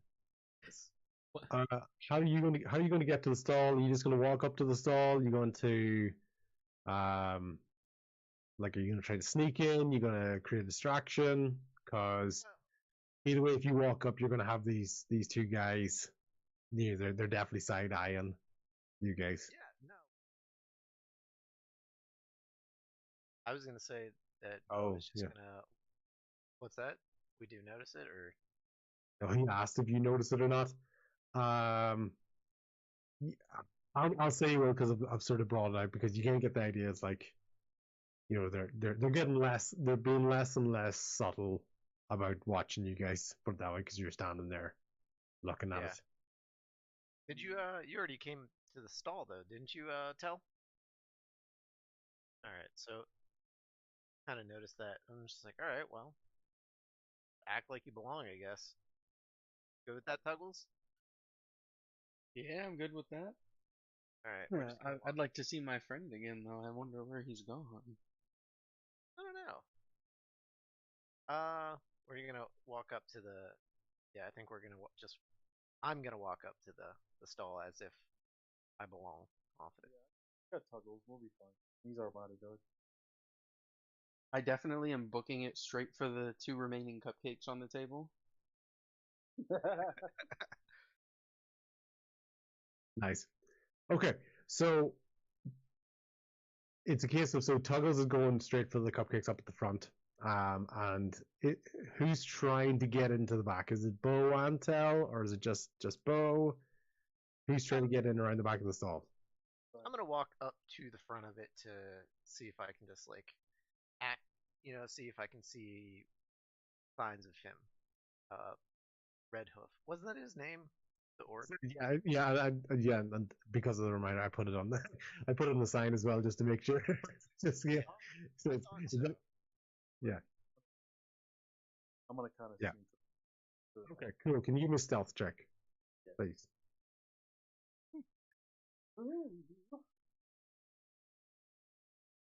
Roll 15. Okay, very good, very good. Okay, so the presence of especially the size of Tuggles in there is enough to sort of distract you to get to the back at the moment. But if you want to try to get back, you would obviously either need a distraction or like a very high stealth roll. But at the moment, you've got Tuggles right beside you at the front of the stall. Yeah, I'm guessing I don't see anything of interest. I mean, what's the state of the stall like? It's been abandoned months. Like anything you look at the stall, like the fish cakes, while Tuggles may be enjoying them, you can tell that there's definitely an age to them. There's a few flies and things around the bags with those fish tails and the fish bones that you can see there. The last bit of chocolate you can see in the mixing bowl to your left is well dried. So it's not like it was recently used. It's definitely been abandoned for a while. Even the placement of the stall is almost kind of more out of the way. Like eventually at some point they might recycle the stall. But it's for now it's still got the old branding and banners on it. So Bo's gonna try to get around. He's gonna get into the stall, but I don't think he's gonna do it stealthily. I don't think he feels a need to. Okay. Cool. As you begin to walk around unstealthily, basically two of the guys walk up right beside you. I go, sorry, gentlemen, are you lost? No, not at all. This is our friend Red Hoof's stand, is it not? Or was? But he hasn't. You know he's not here anymore, right? No. Last we saw, he was in Daggerford. He has his own bakery now. He has his own shop there.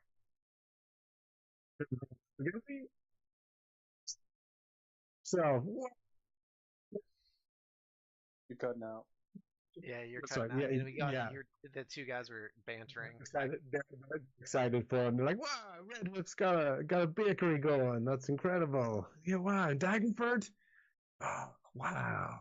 Yeah. Did you guys not know that? When was the last time you saw him? He's been gone like what, 6 months? Yeah, you know. Why do you? When he says that, I stop chewing the cupcake and look at it in my hand for a second. yeah. But wait, 6 months? What have you guys been in this spot this whole time? Yeah, the band was on it, but we're not going to throw away a good stall. We use the oven at the back. So you guys? Yeah, we'll use the stall. We take everything with us. We can't, waste not, want not. We're not going to stall like this. Yeah, you close up the front of it, and we use the oven for our cooking. That's why we're here. This is our lunch area. So it's no. Red Hoof mentioned something he had left actually with you guys, and we were here to pick it up. Persuasion, or deception? Sorry, deception. Yeah, I guess that part is a lie, huh? Yeah, definitely. It is deception. Where are you? It's 5. That's an 8. Okay. Okay. What was he looking for?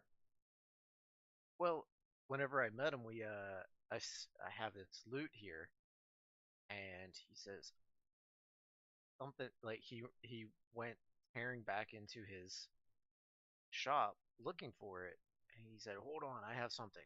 It and he went, and then he came back extremely disappointed, and he mentioned that he used to have a case that resembled exactly what this was. And I care about George's Lucas. George,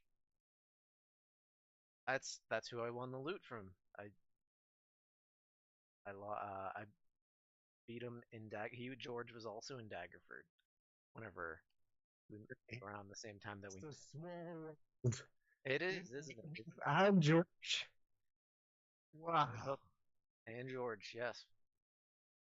Two great gentlemen we met. All over the other guys. He goes, "Hey, get George's loot." There's a vivid moment where he's like, "Fine, how did you get the loot?" Oh, Like, I beat him in George is okay, right? And kind of like a couple of them kind of sit up because they're getting a bit defensive here. He goes, "You didn't do anything to George, did you?" nothing malicious. No, I beat him in a contest of performing arts at the tavern there. Wow. How did you take it? The loss. Uh, he t- uh he was a very good sport about it. He Yeah. handed over the loot and disappeared. That sounds like George. Yeah. Ah. We saw him again after that, but Yeah, he seemed to have a sort of a mixed relationship with that loot.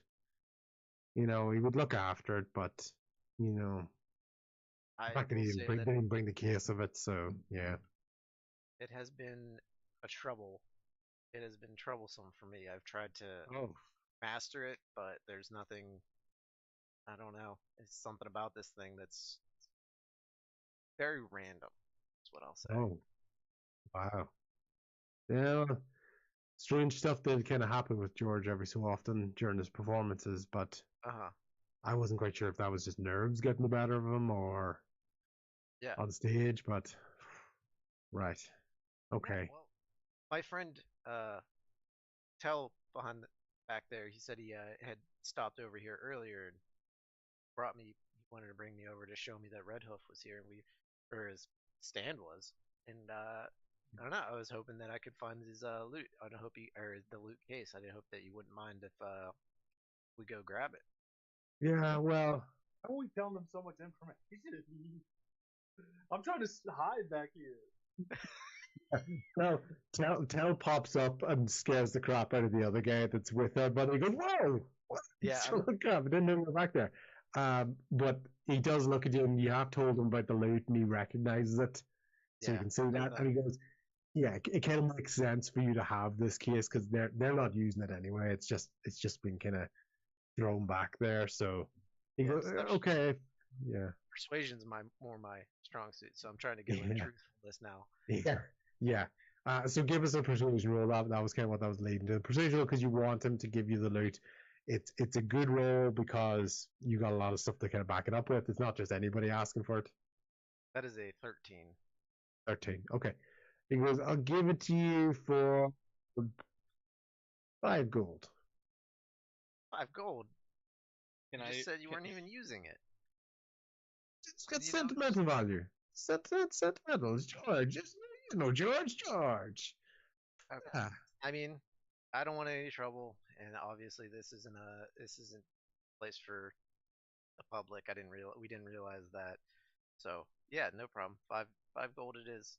I mean, half what I have, but hey, it's okay. Yeah, well, we'll be sorry to lose it. And I'll be grateful to have it. He kind of picks it up and goes, he's like wiping off dust and cobweb off it because you can tell it hasn't been looked at in a while. He's like, "Oh yeah, we're definitely gonna miss it." Cleans it off and he's willing to give it to you, but the other hand is out as well, looking for the 5 gold. And yeah, he hands it over. Wow, it's it's amazing how you can maintain the dust while transporting it over and over again. It's almost like no one's ever touched it. It's just moving. There's dust and you know, it happens. Really, Like even as he said, he's kind of like counting the coins and kind of turned his back to you. He's happy enough to just go and sit back where he was. So he's like, yeah, it's just moving and stuff. it was nice meeting you, gentlemen. What was your name? Hold on. Before they Go go, you guys know where the key is for this thing? Know all about it? Sentimental to you? He says cynically. He's like you can tell very obviously he has not looked at this thing in a long time. It's just in there, and he goes, I just assume George has it. He's just saying anything to kind of like this. It's like a really poor deception roll. He's just going, I just assumed George probably has it, you know? Do you mind if we poke around and look for it? It's your case, buddy, you know? And he's like, 1 gold, 2 gold, 3 gold, 5 gold. Well, I guess we can look around.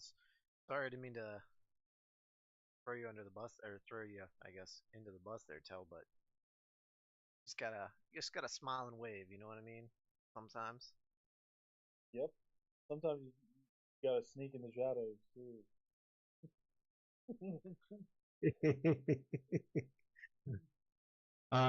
Tuggles, as you're sitting there, you hear a couple of different. You hear a bit of scuffling. You're quite aware of what's going on around you. You can see a little bit of walking, a few more walking towards the entrance of the big tent, and you can hear a couple of different roars in the background and sort of clanking at like cages and things like that. Nothing crazy, nothing, you know, just you just hear a lot of movement and sort of sets being established and stuff out there. And basically you look down and you see a little bug in the ground and you squash it with your foot. Oh, I yell. I'm like, unfortunate. I'm gonna be sad for a moment, but then thank the bug for the part that he played in this world, and then move on. Poor little guy. I was gonna poke around, like hear him scream, like, "What, Tuggles? You all right?" Oh yeah, sorry, I'm okay. I stubbed my toe on something.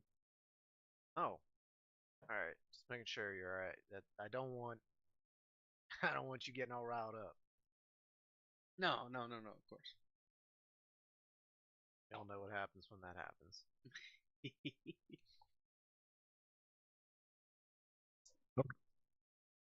So you guys have the loot box, the loot case, and Claude, Ryan, Tommy, and Tobin are all over eating popcorn. Tommy is still not sure if Ryan is actually going to share any for popcorn with him at that time, and that's when we go back to the group, back to that group. I just looking for like a quick little bit, just something to, you know, take the edge off. Like, Duck is the perfect thing for you. Duck does. Go ahead and take a sip of that. I'm just gonna tilt the bag a little towards you. You tilt it towards me? Oh, Tommy takes a handful. This place is freaking amazing. I love it here. just full eating the popcorn. So he can't wander off with it, and if she moves, he'll come with her. Wait, so you let me have a handful and then you start moving away with it? You start leading him along. Tommy will follow. Yeah, do I see anybody else in the group? Claude just came over, but do we see the other half of the group? I was gonna say that we would like to. I was gonna suggest to us go. Let's try finding Tommy before we brute force our way into it. Let's try a little finesse. I agree with that. I want to move that direction anyway towards the strength. Yeah. Oh, okay. So I want to.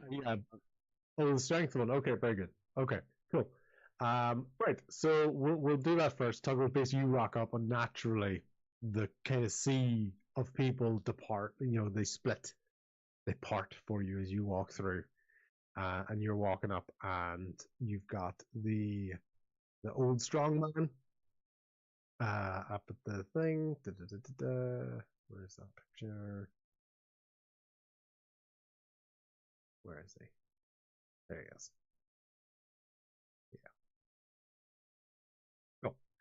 he just looks at you and just kind of grunts, goes, "All right, big fella, you wanna take a shot? Or are those real muscles, or are they just for show?" Oh, shucks, I'll give it a shot. I would like to And I walk rage. up. Oh, I'm thinking about it. We'll see. Yeah, I'll walk up. So basically, it's pretty simple. He's looking at it, goes, "It's pretty simple. I think I could even explain it to you. You take this hammer, you hit the platform, the bell goes ding, you win." Sounds simple enough to me. Would you like me to explain it again? One more time, See just if in you, case. see if you can get the nuances of the topic at hand. Yeah, one more time. Run it by me. You take hammer, you go bang, it go ding. Yeah, you win. Okay, yeah, no, I got it. All right. I'll crack my knuckles, and I will take the hammer. This hammer is about 60 pounds of weight. Okay. All right. So it's a big old slab of thing, but you being Tuggles, naturally, you lift it up relatively easily. You get good movement, and that's probably one of the first signs that you see old Patch here really go, well, like just how sort of easily you kind of swoop this thing up. You know, most other people are like, you've seen other people like barely get it onto their shoulder and just trying to do that, and you're just up onto your shoulder. Yep. Give us an athletics check, please. An athletics check. Can do.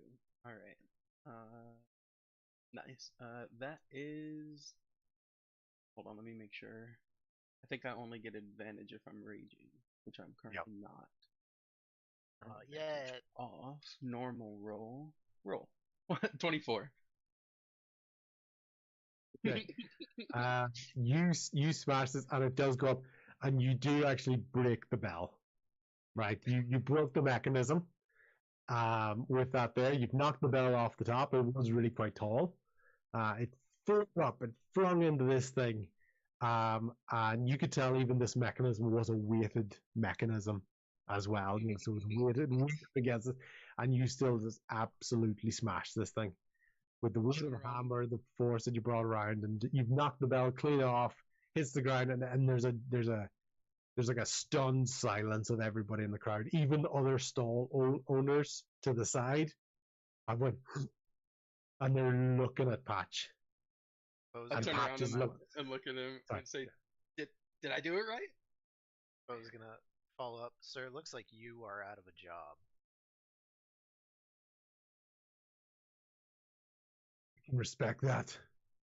Good job, fella. Yeah.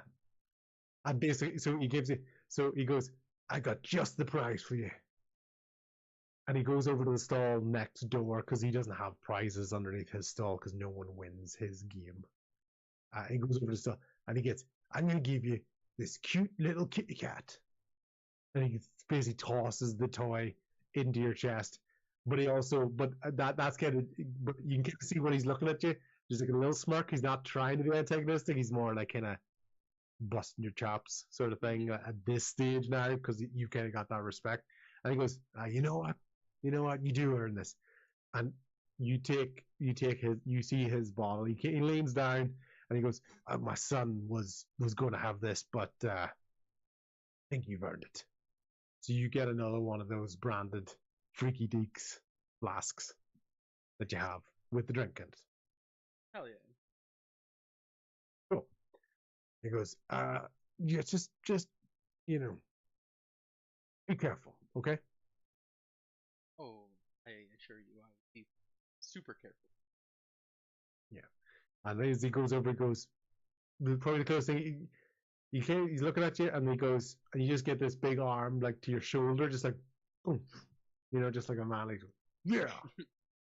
And he goes over and he picks up the bell, and you can see he's got to get a closed sign at his stall. He puts it at the front. And then basically that just, you've shut down that stall for the moment. But yeah, so congratulations, you've got yourself a little kitty cat toy, and you've got yourself one of the branded ale flasks as well. I'm smitten with the kitty cat, and I don't think I could care less about the bottle. As we approach the group, I feel like I've, over the short time that I've known these guys, I know Tommy to be the drinker or the alcohol aficionado. So I toss the bottle at him, and then am smitten with my little kitty. Handful of popcorn. I catch the flask. This day just gets better. And I'll unscrew it and definitely take a drink of it, and then put it into my coat pocket. Okay, fantastic. Cool. As you guys are sitting around, you do start to see a little bit of activity. A few more people are making their way towards the big top. But is there anything else you guys want to do while you're sitting there and sort of have reconvened as a group? Or anything you want to discuss or inform the party? So, I know it's a little meta, but you had this flea circus. Yep. Show up on that, and are we gonna pass that at all? That's something I'd like to check that out. The circus, because you've made your way towards the party because they were there at the food stall, and the food stall is next to that flea circus. So I'll get this up for you now. So before we get to that, I would definitely get.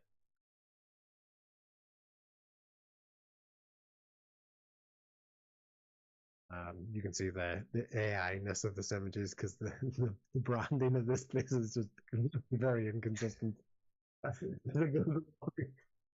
got away from you. Yeah, it got away from you on because I saw the bottles are freaky deers. Yeah, totally. Yeah, that's it. That's exactly. You just go.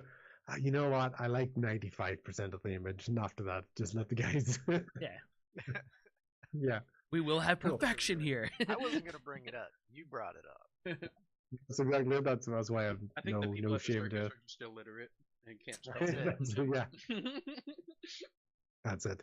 So, basically, you're at the food stall, and that's where you meet the rest of the party. You look over and you see the crowd, and there's little kids cheering, and their parents are behind them, and they're all looking down at these little, this little box, and you can see this gnome character with the big steampunk type glasses and the magnifying and etc. And he's excitedly performing to everybody around. He goes, "Oh, let's see our tiniest performers in the world, and to see them do daring and amazing things." So yeah.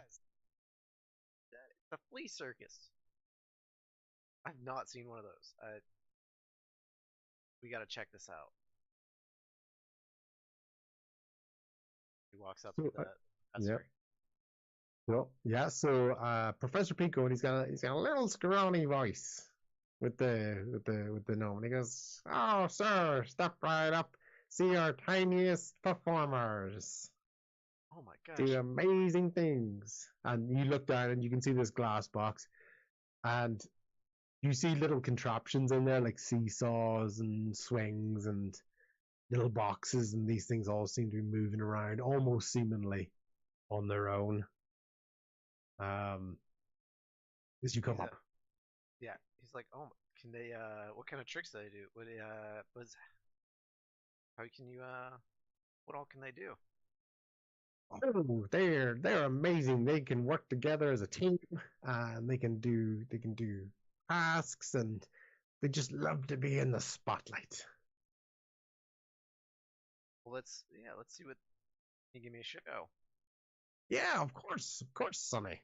And he leans in, and basically as you go through, and you can see like little seesaw kind of going back and forth, and little tiny vehicles kind of going along. It obviously. It's a very, very small spectacle you're looking at. So you are like, you almost get down, and it goes, if you have trouble seeing, it gives you like a magnifying glass, and you kind of look down, and you can hear voices in the background. Goes, it's all they're little machines. There's no actual fleas. There's real doubt, like, are the actual animals, or the little mechanisms, and that as you're going along, you've got the magnifying glass and you're trying to look down and see what's going on. So they're not actually fleas. that's what you're trying to figure out when you investigate. Tuggles. Look at you. Love animals. Look at this. Love animals. I will come look at this. Look at these little things. I'm gonna look at them. Got them trained. And I'm gonna look really, really, really closely at them, and just in a split second of horror, I'm gonna think back like 10 minutes.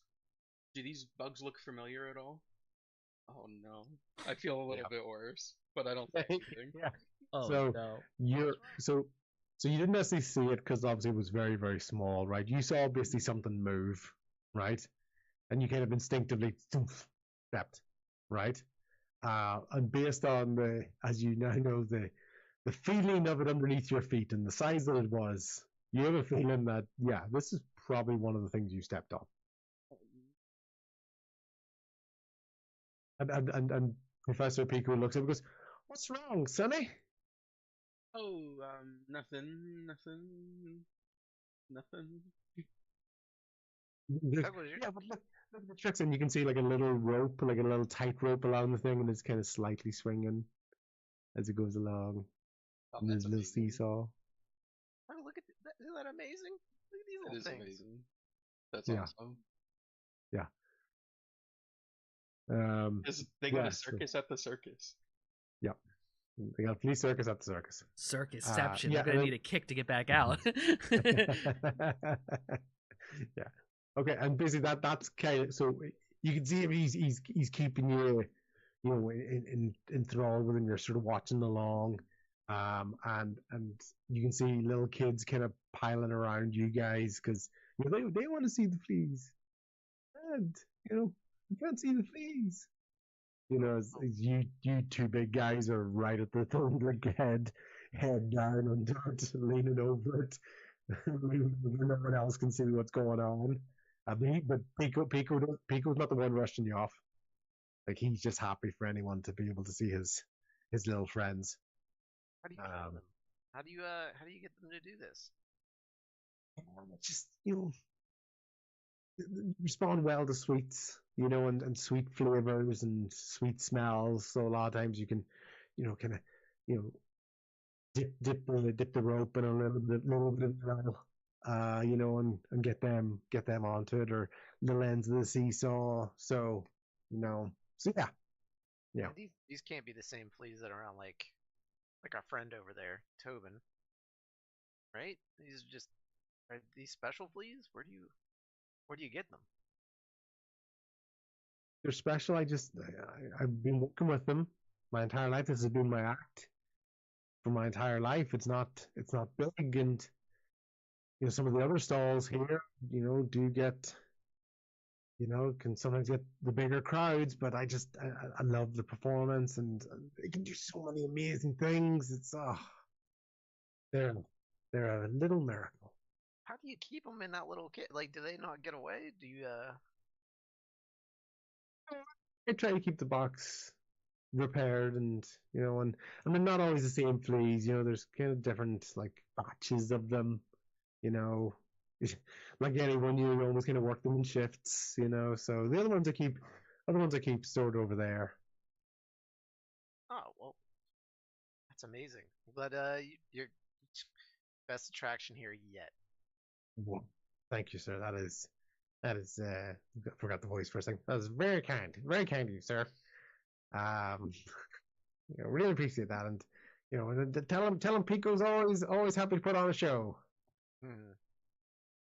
Can I look? I want to just look at these bugs. Can I get like I don't know what I would roll, but like a general vibe check to see if they're like, are they cool with this, the bugs, or like, I mean the bugs. I can't really tell if they are cool with anything, right? But like, they cool with this?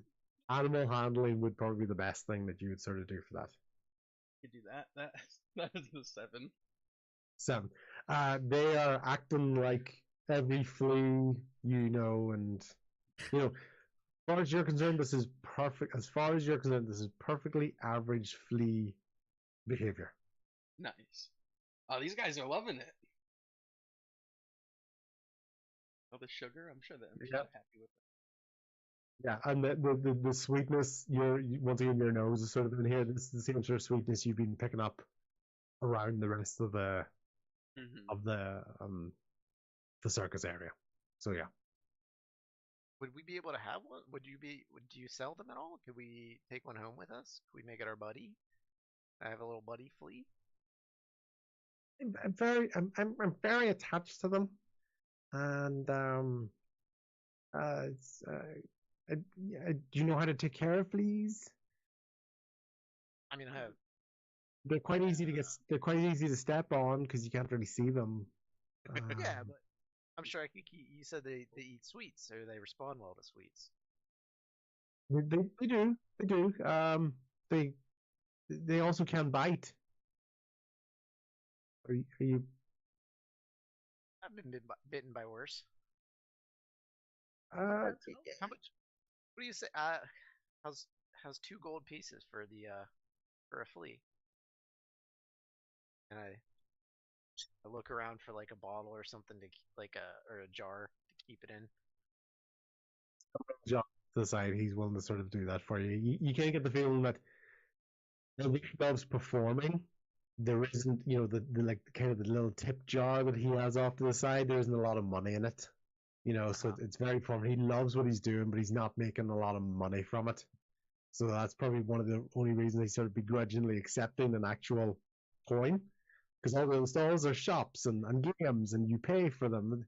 But he's just happy, like he loves the kids come up and take a look at it. So yeah, he's begrudgingly but quite quick to accept your sort of offer for some gold. Oh, cool! Got a little flea. Yeah, yeah. So he gives you almost the equivalent of his tip jar that he had there, and he takes one of the boxes. He goes, "Oh, no, nothing." And he turns around and puts a couple of them into the jar and goes and hands it to you.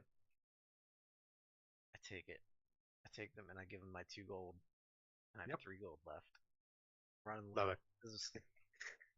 Get flung down at this circus. That's yeah. This whole time, I thought Bo thought he was going to keep an eye out for people that he knew or what. He's really just like nostalgia kicking in for him. Yeah. The good parts of it. Very good. Very good. Okay, yeah. So you're there. Basically, you've got some fleas. You got a jar of fleas. Put that in your bag for me. It's like, yeah, okay. Well, and so what he's going to suggest also on as you go back, just you got to be careful because you got to give them some air, so don't keep that jar closed forever. But it's really hard to like keep them in there so they don't jump out, because if you poke a hole, the smallest jump out of the hole. And yeah, so I'll figure something out. Don't worry, they'll be safe. I got Tuggles to watch over me. Oh, and then he goes, one more thing. And he takes his flask, the Freaky Deeks glass, flask that he has, and he opens up the jar and just drop a little bit of that just so it covers the bottom of the jar, not so it's going to drown anyway, just enough just for them to sort of eat. And that might keep them thinking drowning your new things that you got. Just a little drop right in the middle, and you can kind of see the closest thing now that you've sort of seen is like little almost sort of black lines and black spots forming as a bunch of them sort of come together and eating away at the sweet drop that's in there.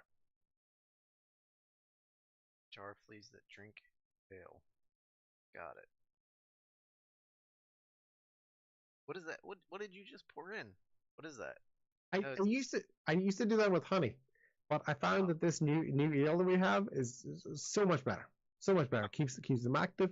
I actually honestly think they live for longer. They're just so much more active, so much performance, so much more energy to them. So yeah. That's great. All right. Thank you so much. It was nice meeting you, Professor. And nice to meet you. Nice to meet you, Sonny. The children are piling up. They want to see what's going on. Yeah. And he goes, enjoy the show tonight. Oh, thank you. We will. And at that, you can kind of see as the kids are going, little bit more shuffling around, and as you guys are talking, you can kind of have another moment to sort of regroup. But what you're starting to notice at the front of the top is sort of people starting to come in, and you're starting to hear the first notices of those sort of old wood, sort of style megaphones going, "The show starts in 10 minutes. 10 minutes, everybody." So we are regrouped. Yeah, let's go check out the show.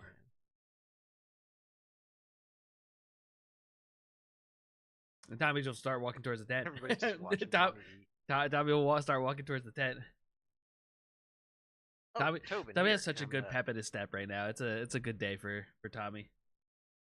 Bo's gonna hand the plush dog that he got from the knife throwing. He's gonna try to hand that to Tobin, see if he has any interest in it. Tobin loves it. He gets it, and you can kind of see him. He does that playful thing where it's like he grabs, he's happy, but then he does the shaking it like mad as he loves it. Yeah, and he's shaking it away like mad, and then scratching at the back of his leg, and he's like looking up at the ring and going his mouth. So yeah, he loves it. Great. You guys want to do anything else while we're here? I mean, the show about to start. Let's go see what this is all about. Think we should? Why else would we be at the circus?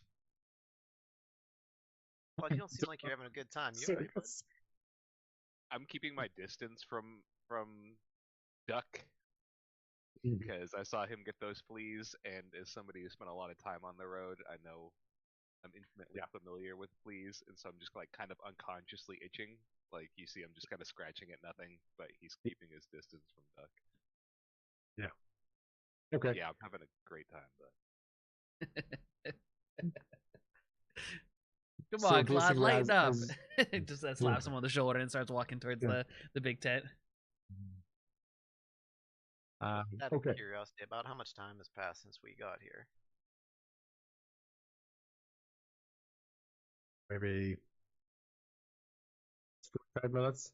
You kind of be walking around, just enough time to sort of prepare for the show and then sort of let it get started. I mean, yeah, I think Bo is unconscious to his new appearance, but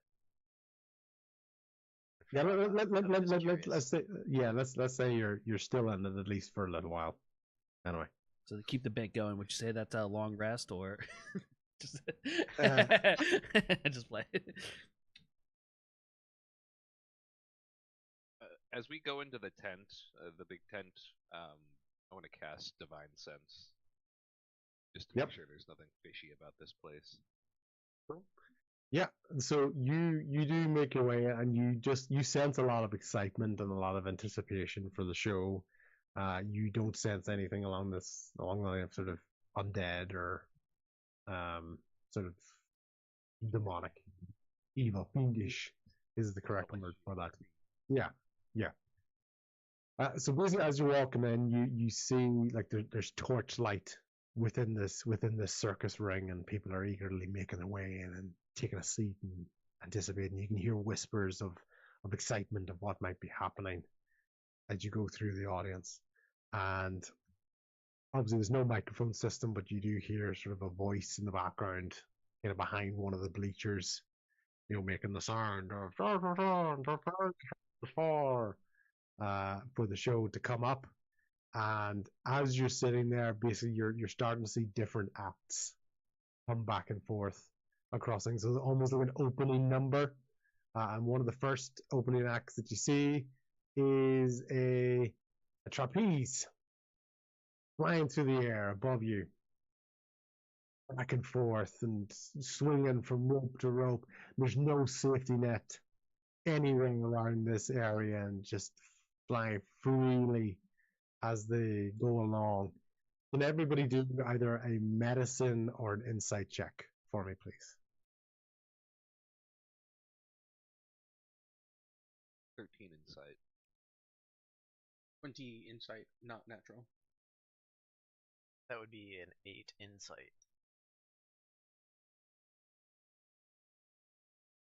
19 5. insight for Tommy. 19 insight. Rian, did you say 5? For Rian, yeah, 5. 18 for me. Fell. Okay. Everybody that got a 15, actually 14 and up on that, when the trapeze artist swings around, you can see although the movement itself is very, very smooth, the expression is very tense.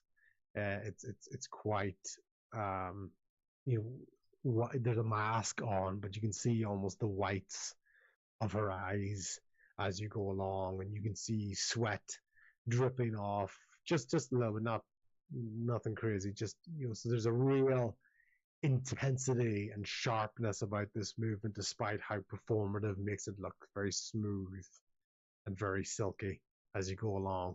And even as the trapeze artist's routine starts to slightly unwind, if that makes sense, or sort of slow down, building to a crescendo, what you see is that I don't have a picture for it, but right up from behind it, you hear 2 audience members go from the far side, go, "Whoa!" And you see a young strong man at the far side of the audience. He's picked up 2 audience members and he's lifting them into the sky, and he's looking around, and the trapeze artist is swinging back and forth around the thing as this is building up. And he's lifting one arm, both arms, and he's almost juggling them back and forth as he's doing that, to rapturous applause and glee from the audience as you go around. With that there, then you then see, in the moment, you start to hear, and you start to see the knives being flung across the board, and you're seeing a knife thrower with his young assistant right up against the wall, and it's breaking in against the board, the target, and this young assistant, cool, calm, collected, nothing worried about her whatsoever. And with that, and then you see the lights go out. They go very, very quiet. And you see, and the ringmaster for tonight, Deacon Alder, and the place is going crazy for this. And you see Deacon, if I can get his picture up here. No, I've lost that. Anyway, it's kind of coming to the end of the session. So basically, he's going to come out and he's making his introduction to the audience. I guess we've one very, very special attraction for tonight, and bring to you, and with him to his side, he has a companion. First of all, to his side, he has 2 companions. One is this clown, and the second is this tiger. As he comes along, and I don't know what, I had a better picture of him and of Deacon himself, because we've one last act for tonight, and this has been going on for about sort of 25-30 minutes of different acts back and forth as we go along. Because one last act for tonight. We've traveled the country. We scoured for the best performers. These creatures that we've embraced into our own nature and brought into the fold. And we'd like to introduce our newest act. Been on the road with us for a couple of months now. I'd like to introduce you to Bartholomew.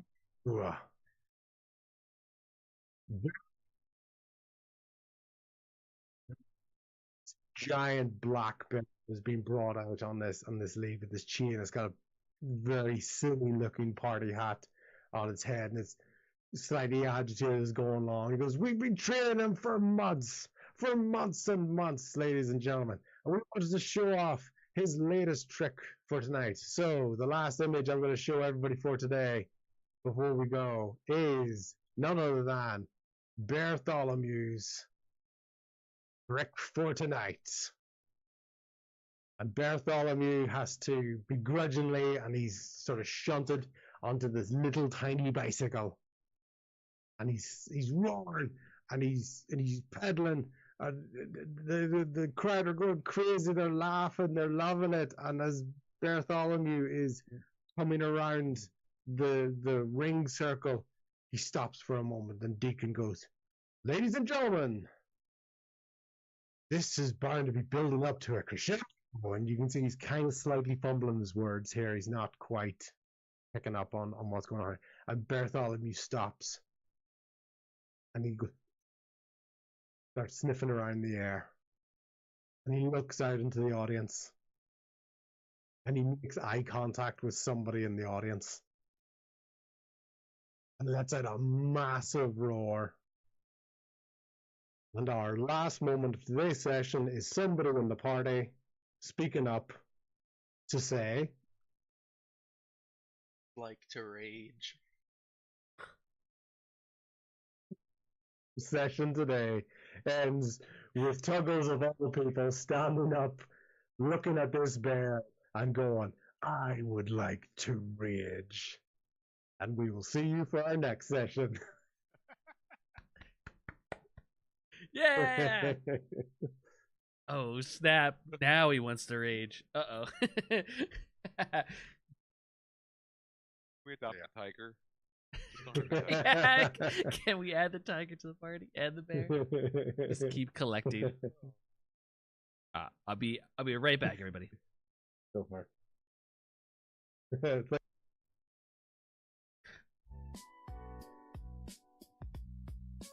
Oh shoot, we're stuck on ads. It's okay though.